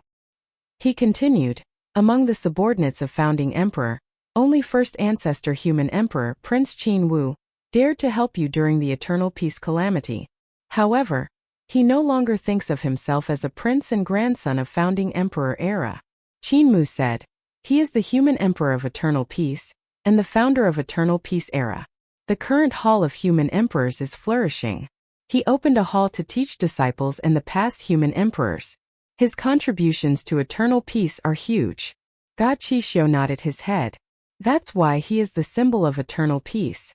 However, these people in Fengdu aren't. Qin Mu was silent for a moment. God Qixio brought him to a wine tavern in Fengdu and said, Mingdu Heavenly King Tianshu is inside. Qin Mu walked in, and when Tianshu saw him, he immediately hid under the table, not daring to show his head. Qin Mu sat down beside the table and poured a cup of wine. He raised his cup and said, Mingdu Heavenly King, let me toast you. Tianshu was helpless and could only crawl out from under the table. He raised his wine cup, and the two of them sat down and drank it in one gulp. Qin Mu smiled. I've already been to Carefree Village and met with Founding Emperor. Tianshu was silent for a moment before asking in a hoarse voice, how is he? He walked out of Carefree Village and tried to find you, but he couldn't. Later he went to Celestial Heavens and fought Celestial Venerable Hao, Celestial Venerable Shao, Heavenly Lady Chang, and Heavenly Lady Yen. He almost split Celestial Heavens apart with one sword. When Heavenly King Tianshu heard this, the hot blood in his heart surged, and the liquor worm seemed to have tunneled into his brain. He couldn't help lifting the lid of the wine jar and drinking it down. With a radiant smile he asked, he killed his way up to Celestial Heavens? Qin Mu nodded his head gently and signaled the ghost bartender to bring over a few jars of wine and place them on the table. He killed his way into Celestial Heavens and pierced Celestial Venerable Hao's palm with his sword. Heavenly King Tianshu slapped away the wine jar and laughed loudly. I knew he would do that. After drinking he was cautious, but when he wasn't drinking he was extremely daring. He always looked down on Celestial Venerable Hao. The two of them clinked their wine jars and raised their heads to drink. Heavenly King Tianshu's tears flowed down as he choked. Was he always very calm? Have you seen him panicking? Qin Mu put down the wine jar and said, he always has an idea, as though he had a plan all along and didn't have any changes in his emotions. However, when you interact with him, you can feel the wild fire in his heart, the raging flames. Heavenly King Tianshu couldn't resist picking up the wine jar again and chugging it down. He chuckled and said, he is such a person. He can easily subdue others like this, so I feel especially at ease following him. Chapter 1175 Meeting Old Friends. He was also injured. But even with 4 Celestial Venerables, they couldn't catch him. Qin Mu said, he will immediately return to the Great Void to fight Celestial Venerable Hua and Celestial Venerable Su. Celestial Heavens will be badly battered. Heavenly King Tianshu smiled as he shed tears. He is such a person. Not to mention the 4 Celestial Venerables, even the 10 Celestial Venerables can't hold him back. No one can hold him back. Qin Mu got up and patted his shoulder with a smile. But he needs you. He's waiting for his old soldiers on the battlefield, waiting for his old subordinates. Heavenly King Tianshu laid down on the table and cried, I'm timid and a coward. I can only drink to strengthen my courage. My drinking always caused trouble. I even scolded him for being a coward who only dares to hide in Carefree Village. Actually, I'm the coward. Qinmu walked out of the wine shop and said to God Qixio, Let's go. God Qixio glanced at him and continued to lead him forward. They came to King Qin Hall, but the doors of King Qin Hall was tightly shut. Two green-faced, fierce-looking ghost kings stood guard outside. God Qixio knocked on the door and said, King Yama, Celestial Venerable Mu is here to visit. The sound of something being knocked over came from the hall, followed by King Yama's voice. I'm not here. Forget it, let him in. Wait a moment, I'll go and welcome him personally. The door of the hall opened, and King Yama was under the cover of darkness. His face couldn't be seen. Celestial Venerable Mu. Although his expression couldn't be seen, the emotions in his voice were very complicated. Qinmu walked into King Qin Hall and examined his surroundings. He said with a smile, King Yama is still as impoverished as before. There are no treasures here that can catch your eye. King Yama was silent for a moment before saying, During the Eternal Peace Calamity. Qinmu interrupted him and said, Eternal Peace Calamity is already over. I won't live in the past. The people of Eternal Peace have survived the calamity, and they are living very well now. King Yama said bitterly, You paid a huge price to protect Eternal Peace. Qinmu turned around and said with a smile, I'm also living well now, and I've walked even further compared to myself before the Eternal Peace Calamity. I've profited from a disaster. You've suffered a lot. I'm even stronger than before. My Tao heart is even firmer than before. King Yama said, Carrying the fate of Eternal Peace by yourself? No. Qinmu said with a smile, It is the people of Eternal Peace who carries the fate of Eternal Peace. I can't carry it alone, so everyone carried it together, and we finally got through the crisis. It was the same for Founding Emperor era. The remaining survivors of Founding Emperor shouldn't be split into pieces anymore. King Yama fell silent. Qinmu walked around King Qin Hall and said with a smile, This place is too calm here and gloomy. You are like a little resentful woman that has been banished to the cold palace. Even you have become gloomy and unsuitable for me. I'll go meet the others. He walked out and said leisurely, white hair sprouting from a youth's head, yet his heart is still full of vigor. An old steed aspires to gallop 1,000 miles, letting out a long howl of sorrow. King Yama watched as he walked out of King Qin Hall. He lowered his head and took off his cloak, revealing his silver hair. However, his face was still that of a youth. His gaze was cold, but flames danced in his pupils. Heavenly Teacher Fisherman should be fishing in the river of forgetfulness. God Qixio continued to bring Qinmu forward and said, The mountain stream there is steep, but it's a pity there are no fish. There are only some lonely souls and wild ghosts wandering in the water below the river of forgetfulness. Not long later, Qinmu saw Heavenly Teacher Fisherman. This elder was sitting on a small stool with a fish basket beside him. His two small red fish were lying in the basket as he looked around. When they saw Qinmu coming, the two little red fish immediately returned back into the basket. The little male fish even grabbed the cover of the basket and carefully covered it so as not to alarm Qinmu. He whispered, Old master will be beaten half to death. No way. I think he'll fully die, the completely through kind of death. Shoo, quiet. Qinmu came to the back of Heavenly Teacher Fisherman. Heavenly Teacher Fisherman's body was stiff, and his fishing rod was unstable. Qinmu said with a smile, Heavenly Teacher's Tao heart is unstable. Be careful, the fish will escape. Heavenly Teacher Fisherman snorted and stood up to put away his fishing rod. He took off his bamboo hat and turned around. Whether I retreat or advance, I will still be cut. Are you here to beat me or scold me? Qinmu was astonished. Why do you say that? Heavenly Teacher Fisherman sighed and said, During the Eternal Peace Calamity, when you needed us the most, we ran away. I let you down. No matter if you beat me or scold me, I won't retaliate or talk back. In the fish basket, two little red fish looked out through the gaps in the basket. The little female fish whispered, When they fight later, should we try to persuade them? No. Will we become cooked fish? Oh. Qin Mu raised his fist and punched Heavenly Teacher Fisherman's chest. Let this matter pass. Eternal peace calamity is a scar inflicted on my Tao heart. Now that I'm in Fengdu, all of you are reopening this wound. My heart is also made of flesh and it hurts a lot. Don't mention it again. Heavenly Teacher Fisherman looked at him in a daze. You? Alright, let's not talk about it.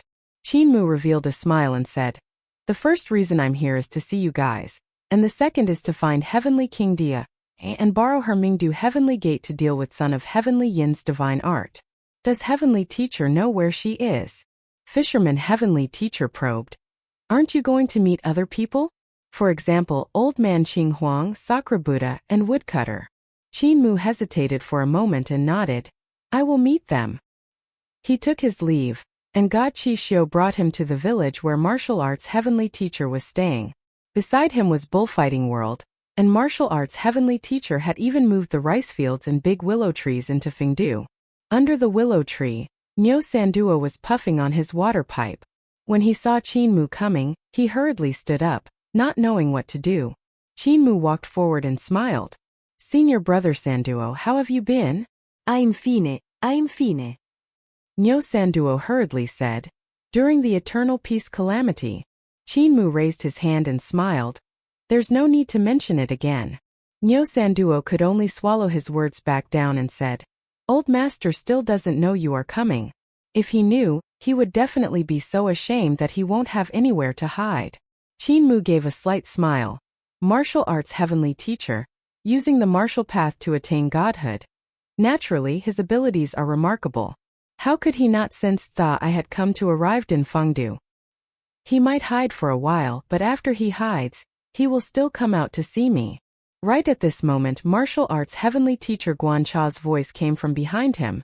After hearing the news of you coming here, I indeed hid.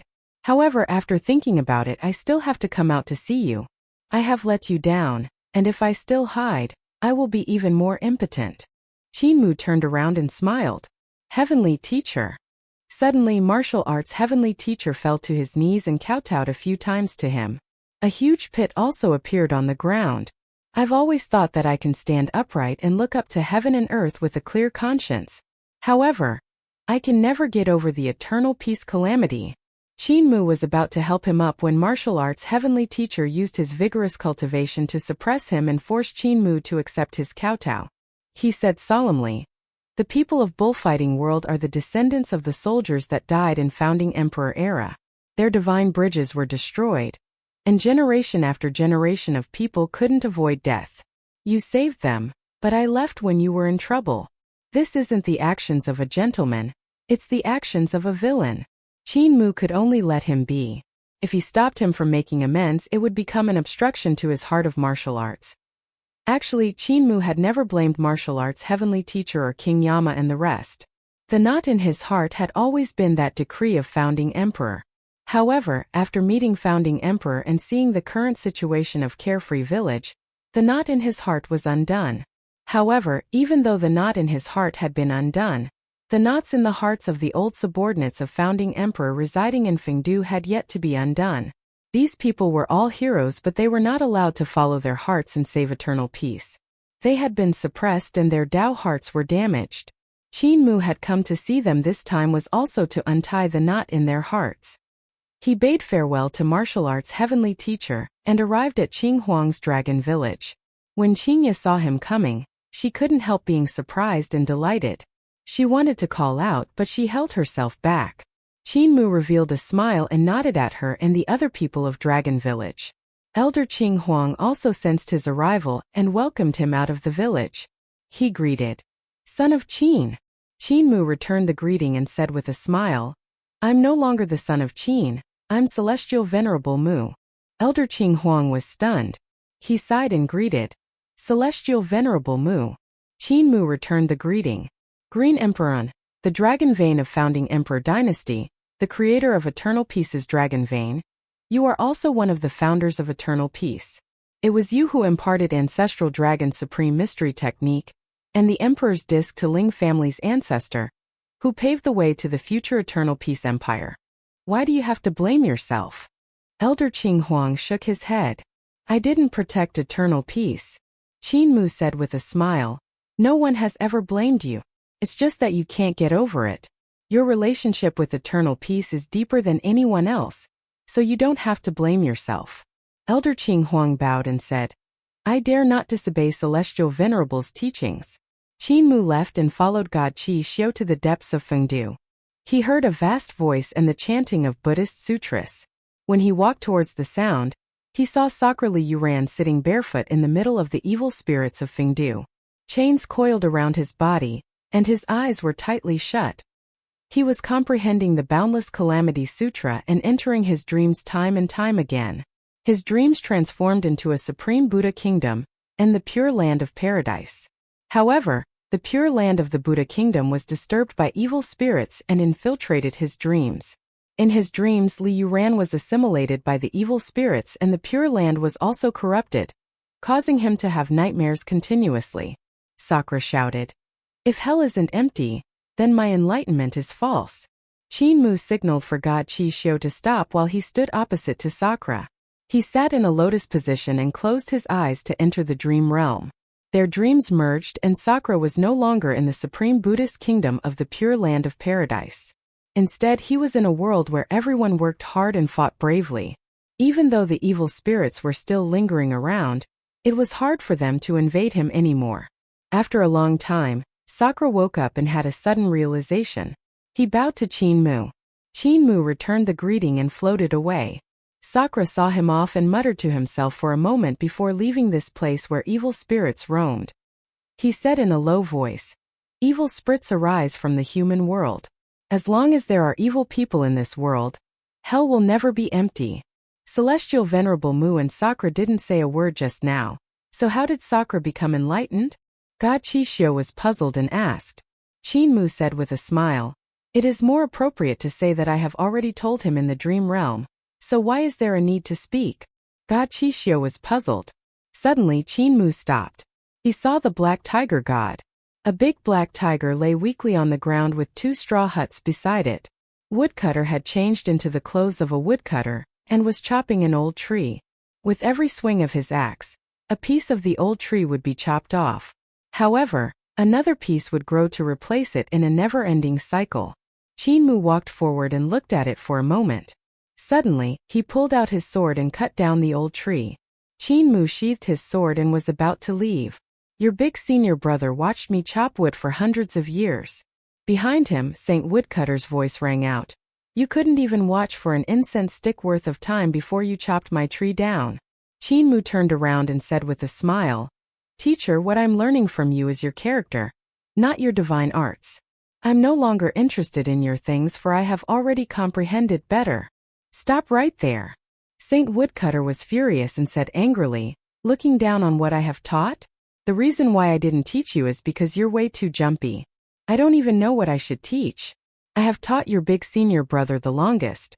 I tried to teach him all the achievements of founding Emperor era, but I didn't expect him to be too extraordinary. The only one that wasn't too extraordinary was your third brother. I taught him the most diligently. What I taught him was the method of using 36 post-celestial path to achieve the Tao and 72 pre-celestial Tao to become a saint. Qin Mu blinked his eyes. He can't be compared to me. Saint Woodcutter suppressed the urge to rush up and chop him with his axe. He snorted coldly and said, The 10 celestial venerables of celestial heavens walked the road of constructing 36 celestial palaces in an attempt to cultivate celestial heavens. However, they only have the 36 celestial palaces but not the 72 treasured halls. Their understanding of the celestial heavens realm might not be as deep as mine. As the number 1 heavenly master to a founding emperor, even though my aptitude isn't good, I still have some thoughts regarding the celestial heavens realm. Qin Mu listened. Saint Woodcutter said, Even if the 10 celestial venerables were to cultivate 36 celestial palaces, they still wouldn't be at the true celestial heavens realm. They won't have the 72 throne halls, so their foundation wouldn't be stable. The various celestial palaces will definitely restrict each other and limit their abilities. They have taken the wrong road.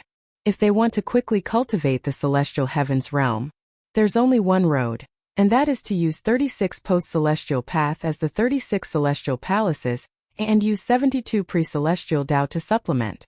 This way they can cultivate celestial heavens faster, and have an even more stable foundation. I have already imparted this to your third brother. Qin Mu thought about it and said, Teacher is biased. Saint Woodcutter was furious and suppressed his anger. Your present abilities are 100 times better than mine, but my experience is still higher than yours. If you want to walk the path of celestial heavens, I can help you organize your techniques, and let you walk the path of complementing celestial palaces and throne halls. Qin Mu thought about it again, then shook his head and left. There's no need. I've already comprehended something better. I only have this one realm, spirit embryo realm. So no matter if it's the celestial palace or the celestial heavens realm, they are just icing on the cake. Saint Woodcutter couldn't hold himself back anymore and chased after him with his axe. Qin Mu waved his sleeves, and a gale swept Saint Woodcutter up, throwing him somewhere. The Black Tiger God woke up and shouted, Don't worry, junior brother. With me around, the old man won't be lost. After saying that, he slipped away to find Saint Woodcutter. Qin Mu laughed loudly and left with God Qixio. Saint Woodcutter was swept into a daze by this gale and only landed on the ground after a long time. He couldn't help being astonished. Could this brat really have walked his own road?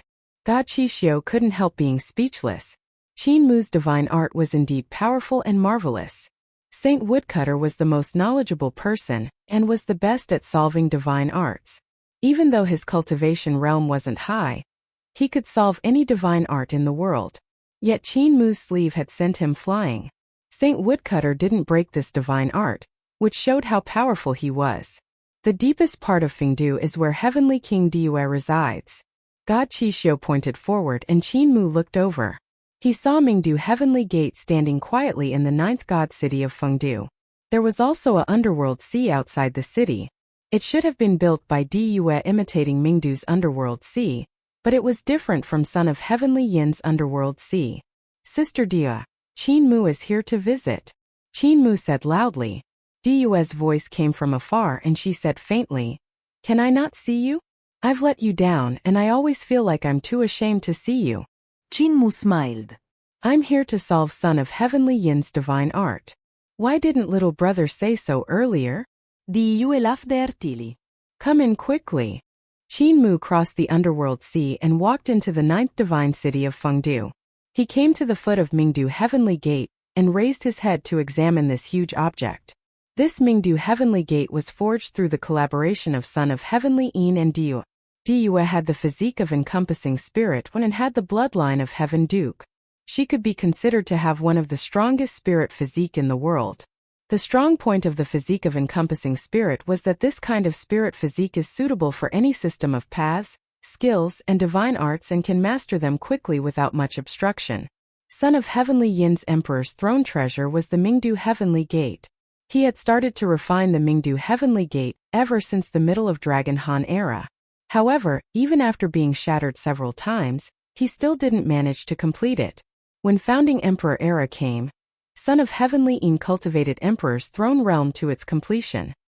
He knew that he had cultivated to the extreme and couldn't improve any further, so he started to work hard towards a celestial heavens technique.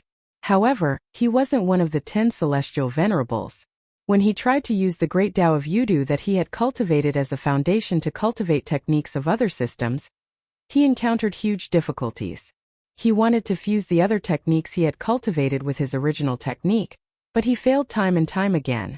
On the other hand, if he wanted to refine the Mingdu Heavenly Gate and use it to combine other techniques, he would also fail. At that time, Diyue's reputations were on the rise, and she gradually became famous in the myriad heavens. Back during those times, Founding Emperor Celestial Heavens too was still supported by the ancient gods, who wanted to raise Founding Emperor era to an incomparably powerful state. They raised Founding Emperor to contend against the 10 celestial venerables. Therefore, Founding Emperor Celestial Heavens had a good relationship with Heaven Duke, Earth Count, and the 4 deities of the ancient gods. Founding Emperor sent Diyue to cultivate with the 4 deities of the ancient gods, and made her acknowledge them as her masters. At that time, Diyue's power was also revealed. At that time Diyue had easily learned the paths, skills and divine arts of the 4 deities and mastered them. She cultivated 4 great celestial palaces in one go and shocked the world. Not only that, but she also managed to fuse other emperors' throne techniques and managed to compete with founding emperor for the throne. Even though she was ultimately defeated, founding emperor thought more highly of her. It was a touching story. It was during that time that Son of Heavenly Yin made contact with Diyue and asked her how to refine Mingdu Heavenly Gate. After a while, with Son of Heavenly Yin's good looks and his words of flattery, the two of them got along very well. Although Diyue was very strong, she devoted her whole heart to Son of Heavenly Yin. She helped him fuse his Emperor's throne techniques, and also helped Son of Heavenly Yin refine Mingdu Heavenly Gate. It could be said that she didn't hold anything back. When Diyue planned to marry Son of Heavenly Yin, it was also the end of founding Emperor era. At that time, the situation was extremely treacherous, and founding Emperor had secretly ordered Sakura Heavenly King Li Yuran to forge Carefree Village. After Li Yuran finished forging Carefree Village, he started to forge the Permitha Arkansas. At that time, Diyue had decided on her marriage with Son of Heavenly Yin against the advice of many people. She was too infatuated and couldn't see the situation clearly, resulting in her death in the wedding hall. Qinmu looked up at this heavenly gate. This heavenly gate held Son of Heavenly Yin's divine arts and Diyue's heart and blood. Read. Painstaking effort. Diyue had snatched it from Son of Heavenly Yin and her deep love had turned into a comparably deep hatred.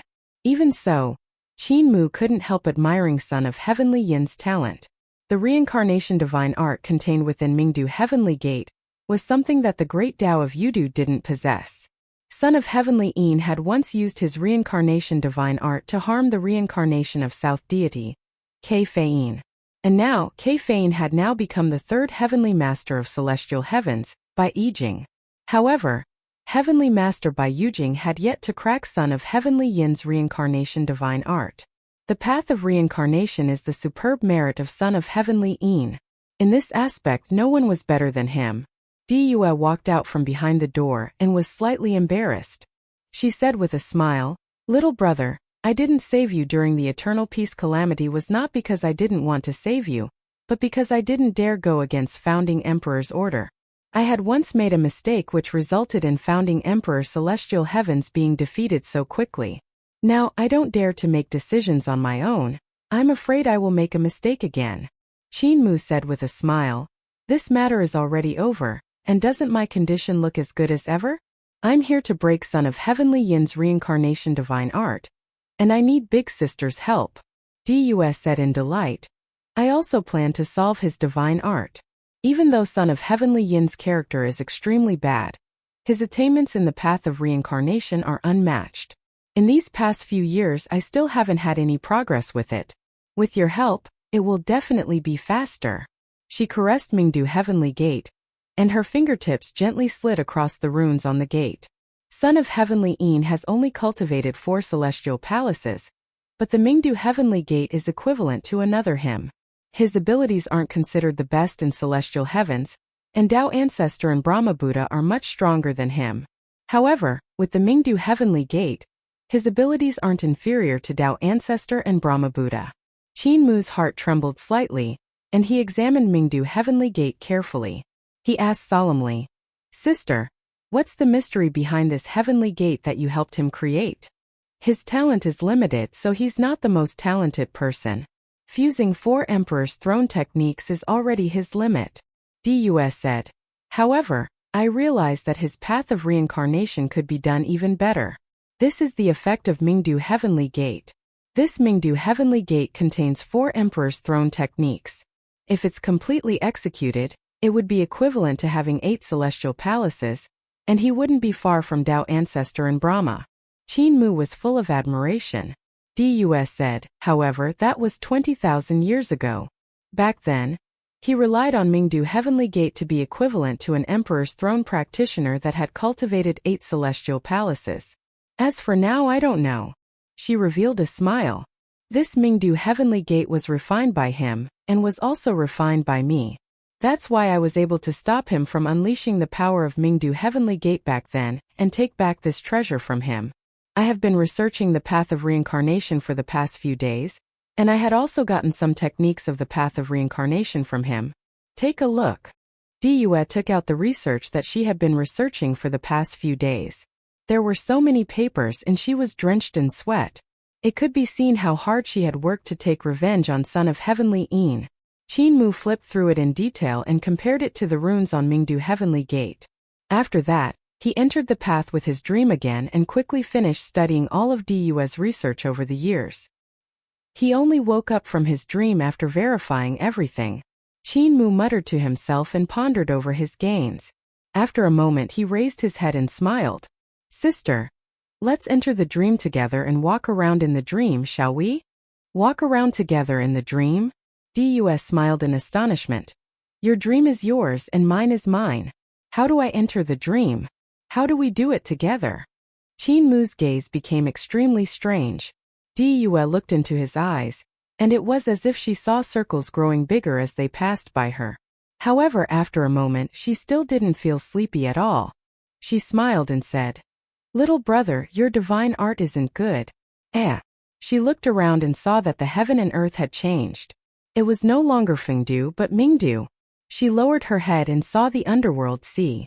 At the same time, she saw Mingdu Heavenly Gate towering above the sea. Not only that, but she also saw her other self. She was wearing a bright red robe, which was a bridal robe. Goddess of Heavenly Yin, Heavenly Teacher Fisherman Han Tang, Mingdu Heavenly King Tian Shu, and the rest were attacking the Heavenly Gate. In the Heaven Gate, Son of Heavenly Yin was standing there blocking everyone's attacks. Diyue couldn't help being stunned. She had no idea when she had entered the dream, and when the scenery had resurfaced. Sister, look over there. Qin Mu had suddenly appeared beside her, and raised his hand to point into the distance. Diyue looked in the direction of his finger, and her body couldn't help trembling slightly. She muttered, Amazing. She saw another dream realm, and there were hundreds of her and hundreds of Qin Mus there. They were observing Son of Heavenly Yin's divine art, discussing and verifying with one another. Diyue looked towards other places and saw another dream realm. She was talking and laughing with Son of Heavenly Yin, discussing how to perfect Mingdu Heavenly Gate, how to merge the four Emperor's throne techniques into the Heavenly Gate, how to use the Tao of reincarnation to unify the four Emperor's throne techniques. It was the reappearance of the scene in her memory. She also saw numerous Qin Mus and herself sitting there, recording their conversations and deducing the techniques and divine arts they were talking about, recording them down in great detail. Even if Diyue recalled these things herself, it was impossible for it to be so clear. Diyue turned her head to look in other directions and saw dreams of all sizes. Those dreams recorded the bits and pieces of her time with Son of Heavenly Yin. Some were incomparably beautiful memories while some made her feel pain.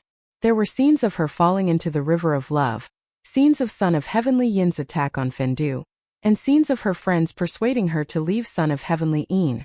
In every dream there was one Diyue and one Son of Heavenly Yin. All kinds of details that she had never noticed before had surfaced. Finally, Diyue's gaze landed on the last dream. It was the scene of her and Son of Heavenly Yin getting married. Qin Mu also noticed that scene and frowned. Sister, I used my supreme divine consciousness to turn your memories into dreams, but I didn't expect you to dig out this memory as well. Sister, let me extinguish this dream. No need. Diyue shook her head and stared fixedly at that dream realm. When he killed me, he used his true abilities. This will be very useful to break his reincarnation divine art. Qin Mu was stunned and could only let her be. Diyue looked at that place in a daze. The first half of the memory was her most beautiful memory, and it was engraved in her heart. The second half was the memory that made her heart ache the most, and it was also engraved in her heart. I've also studied the Dharma, and I even acknowledged Brahma Buddha as my master. Diyue seemed to have woken up from that painful memory and looked like she was fine. She smiled at Qin Mu and said, I told old Buddha that I want to learn his Emperor's throne true scripture. Old Buddha told me that I am too smart and can't learn it. This technique is a technique that only an idiot can learn. The smarter you are, the harder it is for you to learn it. Qin Mu's face turned black and he said resentfully, I didn't learn it either. Old Buddha directly plunged into my head. I don't know the principle and only know how to use it. Diyue said with a smile, I pestered old Buddha to impart it to me, and he did. I couldn't learn it after all.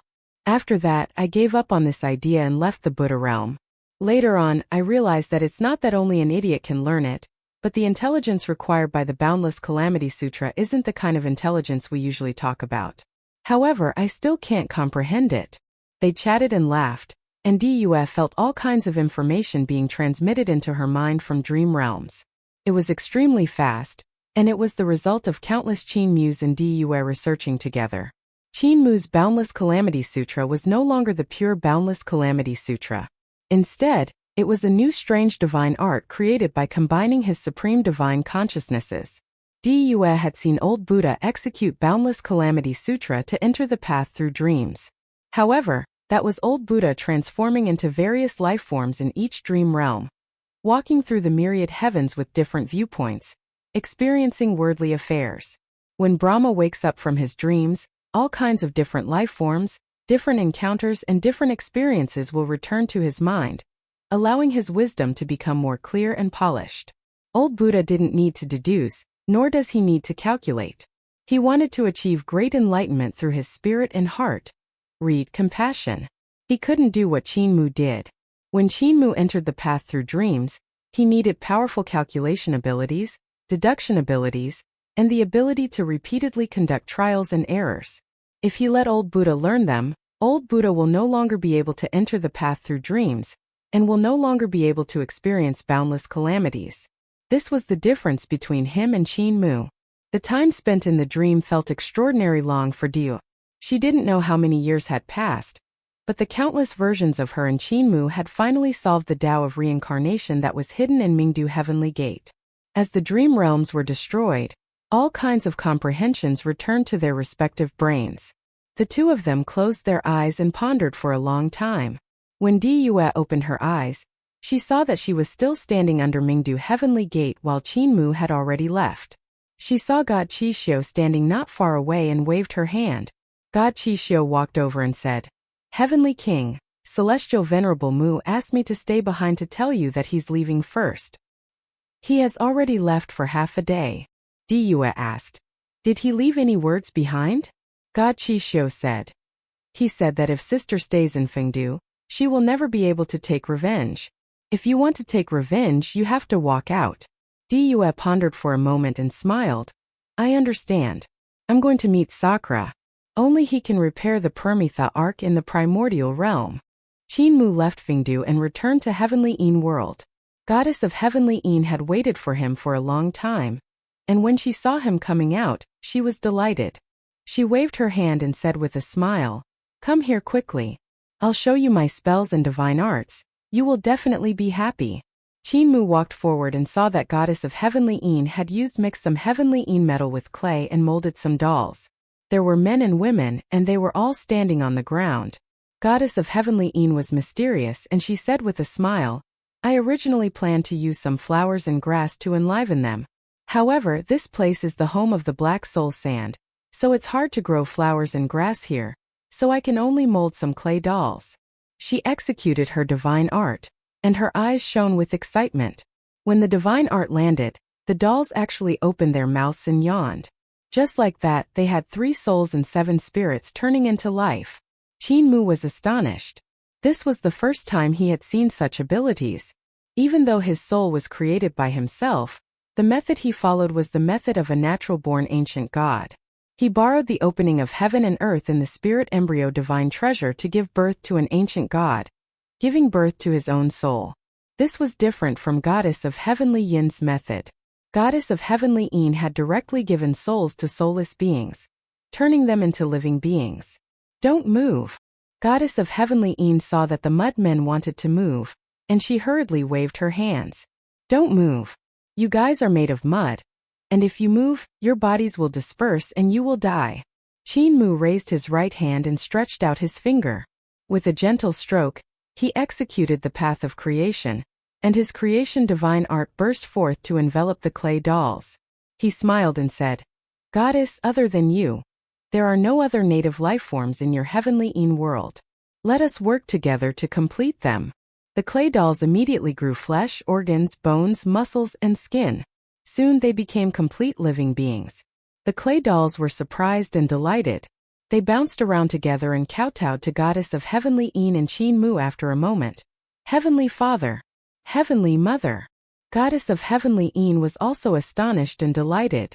She said with a smile, "Our divine arts can actually create true life. How interesting. I'll go and make some more clay dolls."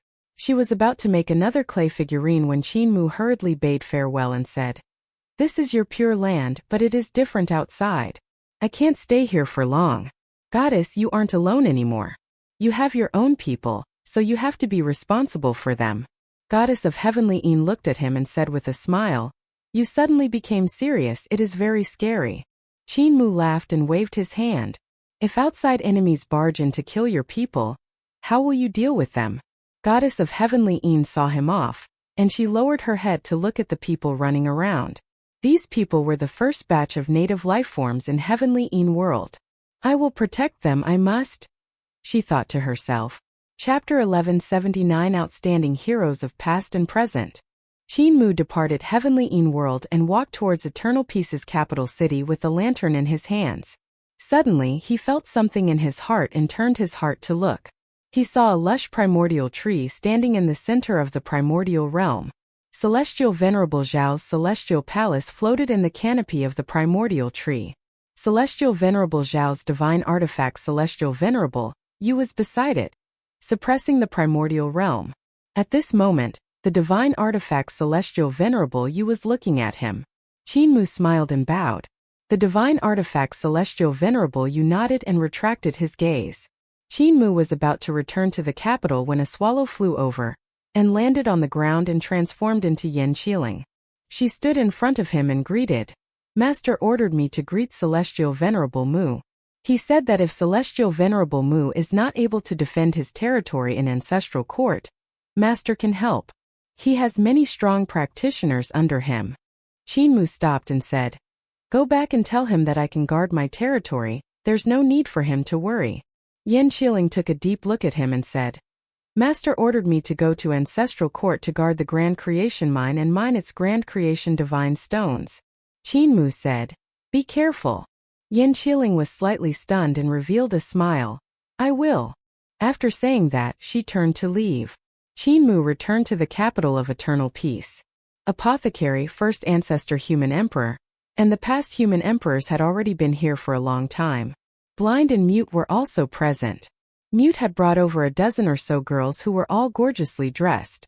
They were the heavenly workers under West Deity. There was also a batch of youths from Eternal Peace. They were all full of talents. Qin Mu looked around and saw a group of familiar faces among the youths. Among them was the son of Preceptor Zhang Baigui, Zhang Yunjian, who had already grown into a handsome youth in his 20s. Zhang Yunjian hurriedly greeted Qin Mu and called him elder uncle. Qin Mu was slightly unhappy and said earnestly, "Yunjian, your father is older than me, so don't call me uncle." Zhang Yunjian hesitated for a moment. "Foster father." Qin Mu's face turned red, and he pushed this brat aside. Zhang Yunjian said timidly, "Godfather." On the other side, there was a youth with a big head. It was Xu Jun who was sneaking around in the crowd, afraid that Qin Mu would see him. However, his head was too big, so Qin Mu still discovered him and pulled him out. He said angrily, "You want to go to Ancestral Court too?" Divine King Xu Jun smiled apologetically. "Why can't I go to Ancestral Court? Ancestral Court belongs to the Masters of Creation, not you." Qin Mu's expression changed, and Divine King Xu Jun hurriedly said, "I'm familiar with Ancestral Court. I was a landowner after all, so I can definitely help you. Besides, will I even be able to cause a ruckus against you even if I went there? Now that the Masters of Creation are declining, I don't have half a Master of Creation under me. Even now, I no longer look like a Master of Creation but more like a human. I'm now a young rookie of Eternal Peace, and my reputation is renowned." Qin Mu hesitated for a moment and said, "I'm afraid that you will recall your past glory and can't resist stirring up trouble. Your territory has already been occupied by Grand Emperor." Xu Jun didn't care and smiled. "We can just take it back in the future." Qin Mu could only let him be. Everyone was ready to set off. Ling Yuxiu ordered the manufacturing factory to send a fast ship over, and everyone boarded it. The fast ship wasn't big and was only 30 meters long. Ling Yuxiu sent them off and handed a Taotai sack to Qin Mu. There's a spirit energy mutual shift bridge inside. When you reach the outside of Ancestral Court, you can build the bridge and establish contact with eternal peace. Qin Mu pondered for a moment and nodded. The fast ship sailed into the spirit energy mutual shift bridge that was heading to the Patriarch Creation Palace. Not long later, it appeared in the Patriarch Creation Palace. Just as they arrived at the Patriarch Creation Palace, they saw that in this sacred ground of forging, ships that were dozens of miles long had already set sail. It was the ship of the disciples of the 10 celestial venerables of celestial heavens. It seemed like an island is moving in the sky. It had been repaired in the Patriarch Creation Palace and was filled with medicinal stones. The gods and devils on the ship were fully armed, and gods stood in great numbers. They were overflowing with killing intent as they headed for Ancestral Court. The pill furnaces on the ships were blazing with flames and flickering with white light. The huge pill furnaces were like small suns. In the center of the deck of the ship, there was a spirit energy mutual shift bridge. These spirit energy mutual shift bridges could connect the ship to celestial heavens, making it convenient for them to assist. On every ship, there were banners with different designs and words embroidered on them. They represented Hao Shao Hong, Gong, Chong and Hua, and the other 10 celestial venerables. Foster Father, should we raise the flag of celestial venerable Mu? Jiang Yunjian asked. Qin Mu was about to say something when Mute and Blind took out their flags excitedly. There was a cow head and a cow herd embroidered on them, and there was also the character Mu. They hung it up. The ships on both sides looked at the fast ships below and burst into laughter. Celestial Venerable Mu.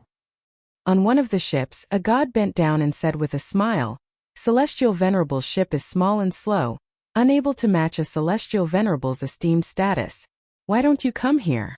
We are all rushing to Ancestral Court, so we can give you a lift along the way. Blind said angrily, You have eyes yet your sight is lacking. How could someone with shallow knowledge like you even comprehend the benefits of this ship? Even though he said that, he was still uneasy and asked Mute in a low voice, Blacksmith, how's this ship? Can it beat those huge ships of celestial heavens? Mute examined the ship of celestial heavens and shook his head. Even though the ship of celestial heavens is old-fashioned and consumes a lot of medicinal stones, its firepower is very strong. Our ship is small and has a weak foundation. We can't compare to it. The ship of celestial heavens only need to operate the pill furnaces at full capacity to easily shake us off. Apothecary nodded his head and sniffed the air. Their pill furnaces don't have enough spirit energy to burn the medicinal stones fully, but the medicinal stones they use are of the highest quality. When they burn, the firepower is fierce. Even though the pill furnaces of eternal peace are more refined, our furnaces are smaller and can't be compared. The fleet sailed out of celestial heavens, and the ships under the 10 celestial venerables unleashed their full power. Their speed was extremely fast, and they only left trails of light in the starry sky, leaving their small ship far behind. Qin Mu took out Celestial Venerable Yu's lantern and hung it on the mast. The fast ship still moved forward slowly, but it soon saw Celestial Heaven's battleship in front of it. Not long later, the fast ship arrived in front of it. On the battleships of celestial heavens were countless shocked faces. Everyone turned back to look and saw that celestial heavens' battleships had already been overtaken a while ago, vanishing into the horizon without a trace. After a few days, the fast ship arrived near Ancestral Court. Everyone looked from afar and saw a crack in the sky. It was scarlet red and covered in fresh blood. Qin Mu came to the side of the crack in the sky and stopped the small boat. He took out the Taotai sack that Ling Yuxiu had given him, and took out the parts of the Spirit Energy Mutual Shift Bridge. Everyone immediately went forward to help, and hurriedly built the Spirit Energy Mutual Shift Bridge. Qin Mu activated the Spirit Energy Mutual Shift Bridge, and a beam of light instantly shot up into the sky from the top of the sacrificial altar. A Spirit Energy Mutual Shift Bridge in the Primordial Realm's Eternal Peace also lit up at the same time. The formation was activated, and the two bridges were connected. Qin Mu muttered to himself for a moment, and his divine arts burst forth. He imprinted them into the Spirit Energy Mutual Shift Bridge and said, "It's done now. Let's enter Ancestral Court." The divine art he executed was Celestial Venerable Ling's unchanging material divine art. Even if the bridge was shattered, it would quickly recover to its original state. This way the path wouldn't be broken. Everyone came to the front of the crack in the sky and looked at the seals left behind by the 8 celestial venerables. They felt apprehensive. Qinmu said with a smile, 8 celestial venerables sealed this place and I also applied my seal. We can easily pass through my seal. Mu'er, where is your seal? Blind looked around for a long time, but he couldn't see where Qinmu's seal was. It's right there. Do you see the line that is sandwiched between the seals of the 8 celestial venerables? Qinmu pointed for a moment, and only then did everyone see it. Their expressions were weird. A seal this small, how do we pass through it? Chapter 1180 peculiar mine. Qinmu's seal was simply too small. If one didn't look carefully, they wouldn't be able to see it. Qinmu smiled and said, my power is inferior to the other 8 celestial venerables, but my divine arts aren't necessarily inferior to theirs. Even though this seal looks small, there's actually an universe within. He controlled the boat to sail towards the seal, and everyone on the boat was slightly nervous. The seals of the 8 celestial venerables were extremely terrifying. If they accidentally touched those seals, the power of the seals would burst forth and they would most likely die miserably. However, when the boat reached the seal of the crack in the sky, the seal of the 8 celestial venerables around them gradually became smaller, while the seal that Qinmu had left behind grew larger. This kind of change confused everyone. The boat sailed into Qinmu's seal, and they could see a tunnel that leads straight into Ancestral Court. Looking at the sides of this tunnel, one could see the seals of the other 8 celestial venerables clearly. Outside the tunnel were rays of great Tao light that were formed by the seals of the 8 celestial venerables. Looking out from the tunnel, one could admire the beauty of the divine arts of the 8 celestial venerables. Even though the fast ship wasn't big, the people on it were all elites of eternal peace. They took out papers, brushes, and divine weapons to calculate the marvel contained in the divine arts of the 8 celestial venerables. There were also young people asking Blind for guidance, and Blind was also patient and guided them carefully. Qinmu witnessed this scene and asked the boat to slow down, giving them enough time to study the 8 celestial venerables' divine arts. When the fast boat sailed out of the crack in the sky, more than 10 days had passed. However, the battleships of celestial heavens still hadn't arrived. Qinmu steered the boat in the direction of the big black tree. With a solemn expression he instructed, Ancestral Court is incomparably dangerous, with void beasts lingering everywhere. These void beasts can transform their bodies into the void, and they can transform from the void into tangible form. They can appear and disappear unpredictably, and they can appear from anywhere. Everyone must be extremely careful. If you want to venture out, you must let Shu Jun accompany you. Shu Jun smiled and said, the divine arts practitioners and gods of eternal peace have already cultivated the divine consciousness techniques of the masters of creation, so there's no need to be tense when you meet the void beasts. Even though your divine consciousnesses aren't strong, with a few of you working together, you can scare the void beasts away. Everyone agreed.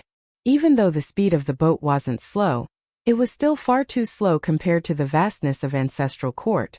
The boat traveled in the air for over 10 days, but it still didn't reach the big black tree. Qinmu also deliberately slowed down so that they could observe the geography of Ancestral Court more. To Qinmu, it didn't matter if he could defend the big black tree. The people here were the most precious treasures. If the big black tree was to be attacked, they would be familiar with the geography and escape. My big black tree is the best of all the treasure lands. When the 8 celestial venerables saw me, their gazes were all a little strange. Most were greedy. Qinmu thought to himself, the 2 ancient gods in the Grand Extremes mine are really good to me.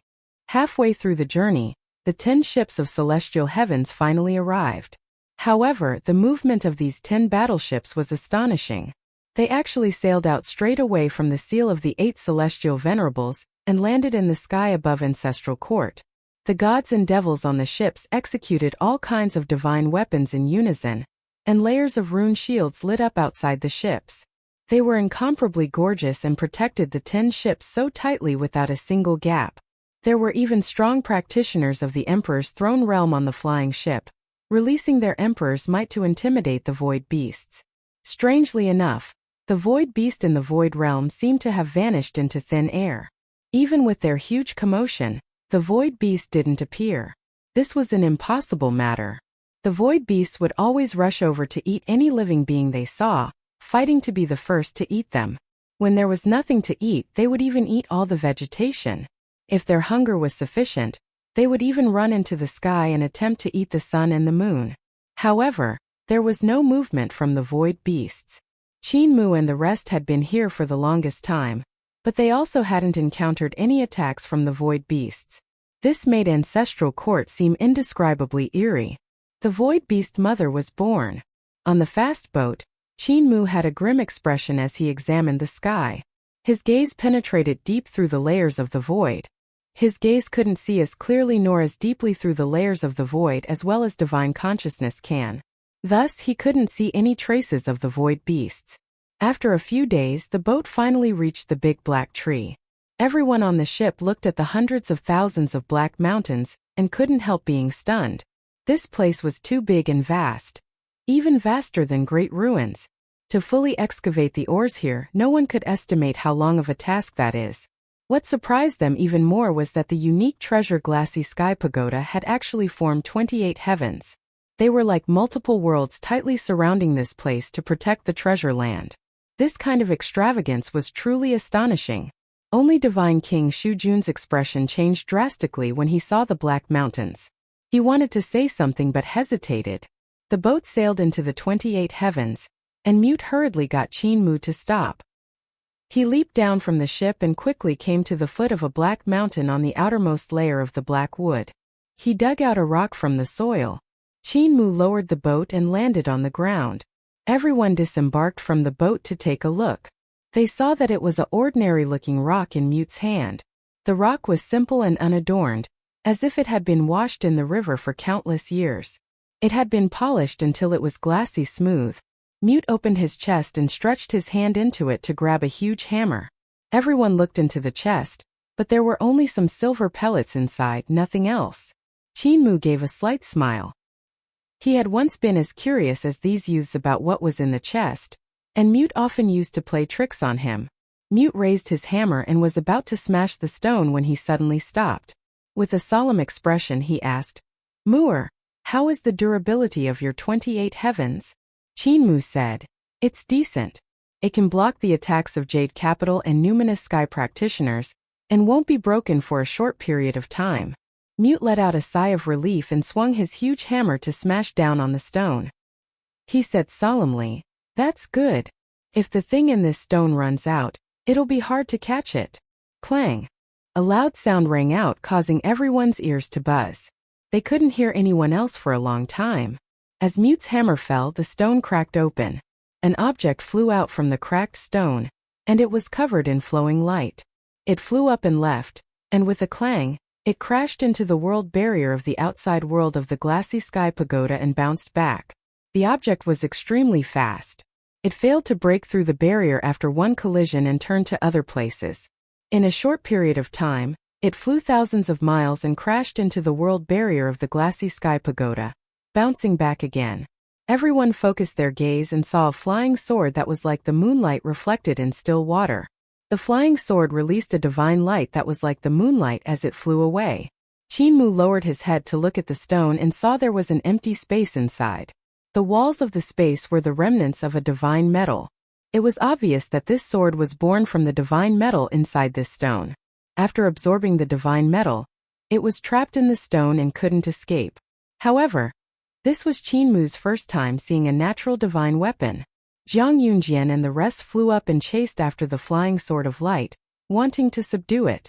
However, before they could reach it, they saw a brilliant sword light that was dozens of miles long slashing towards them with terrifying power. That divine sword was intelligent and seemed to have its own divine consciousness. It didn't want to fall into the hands of others, and wanted to kill everyone. Qin Mu was about to help when Blind said with a smile, "Let them be. You aren't a mother hen protecting her nest. You can't protect them forever."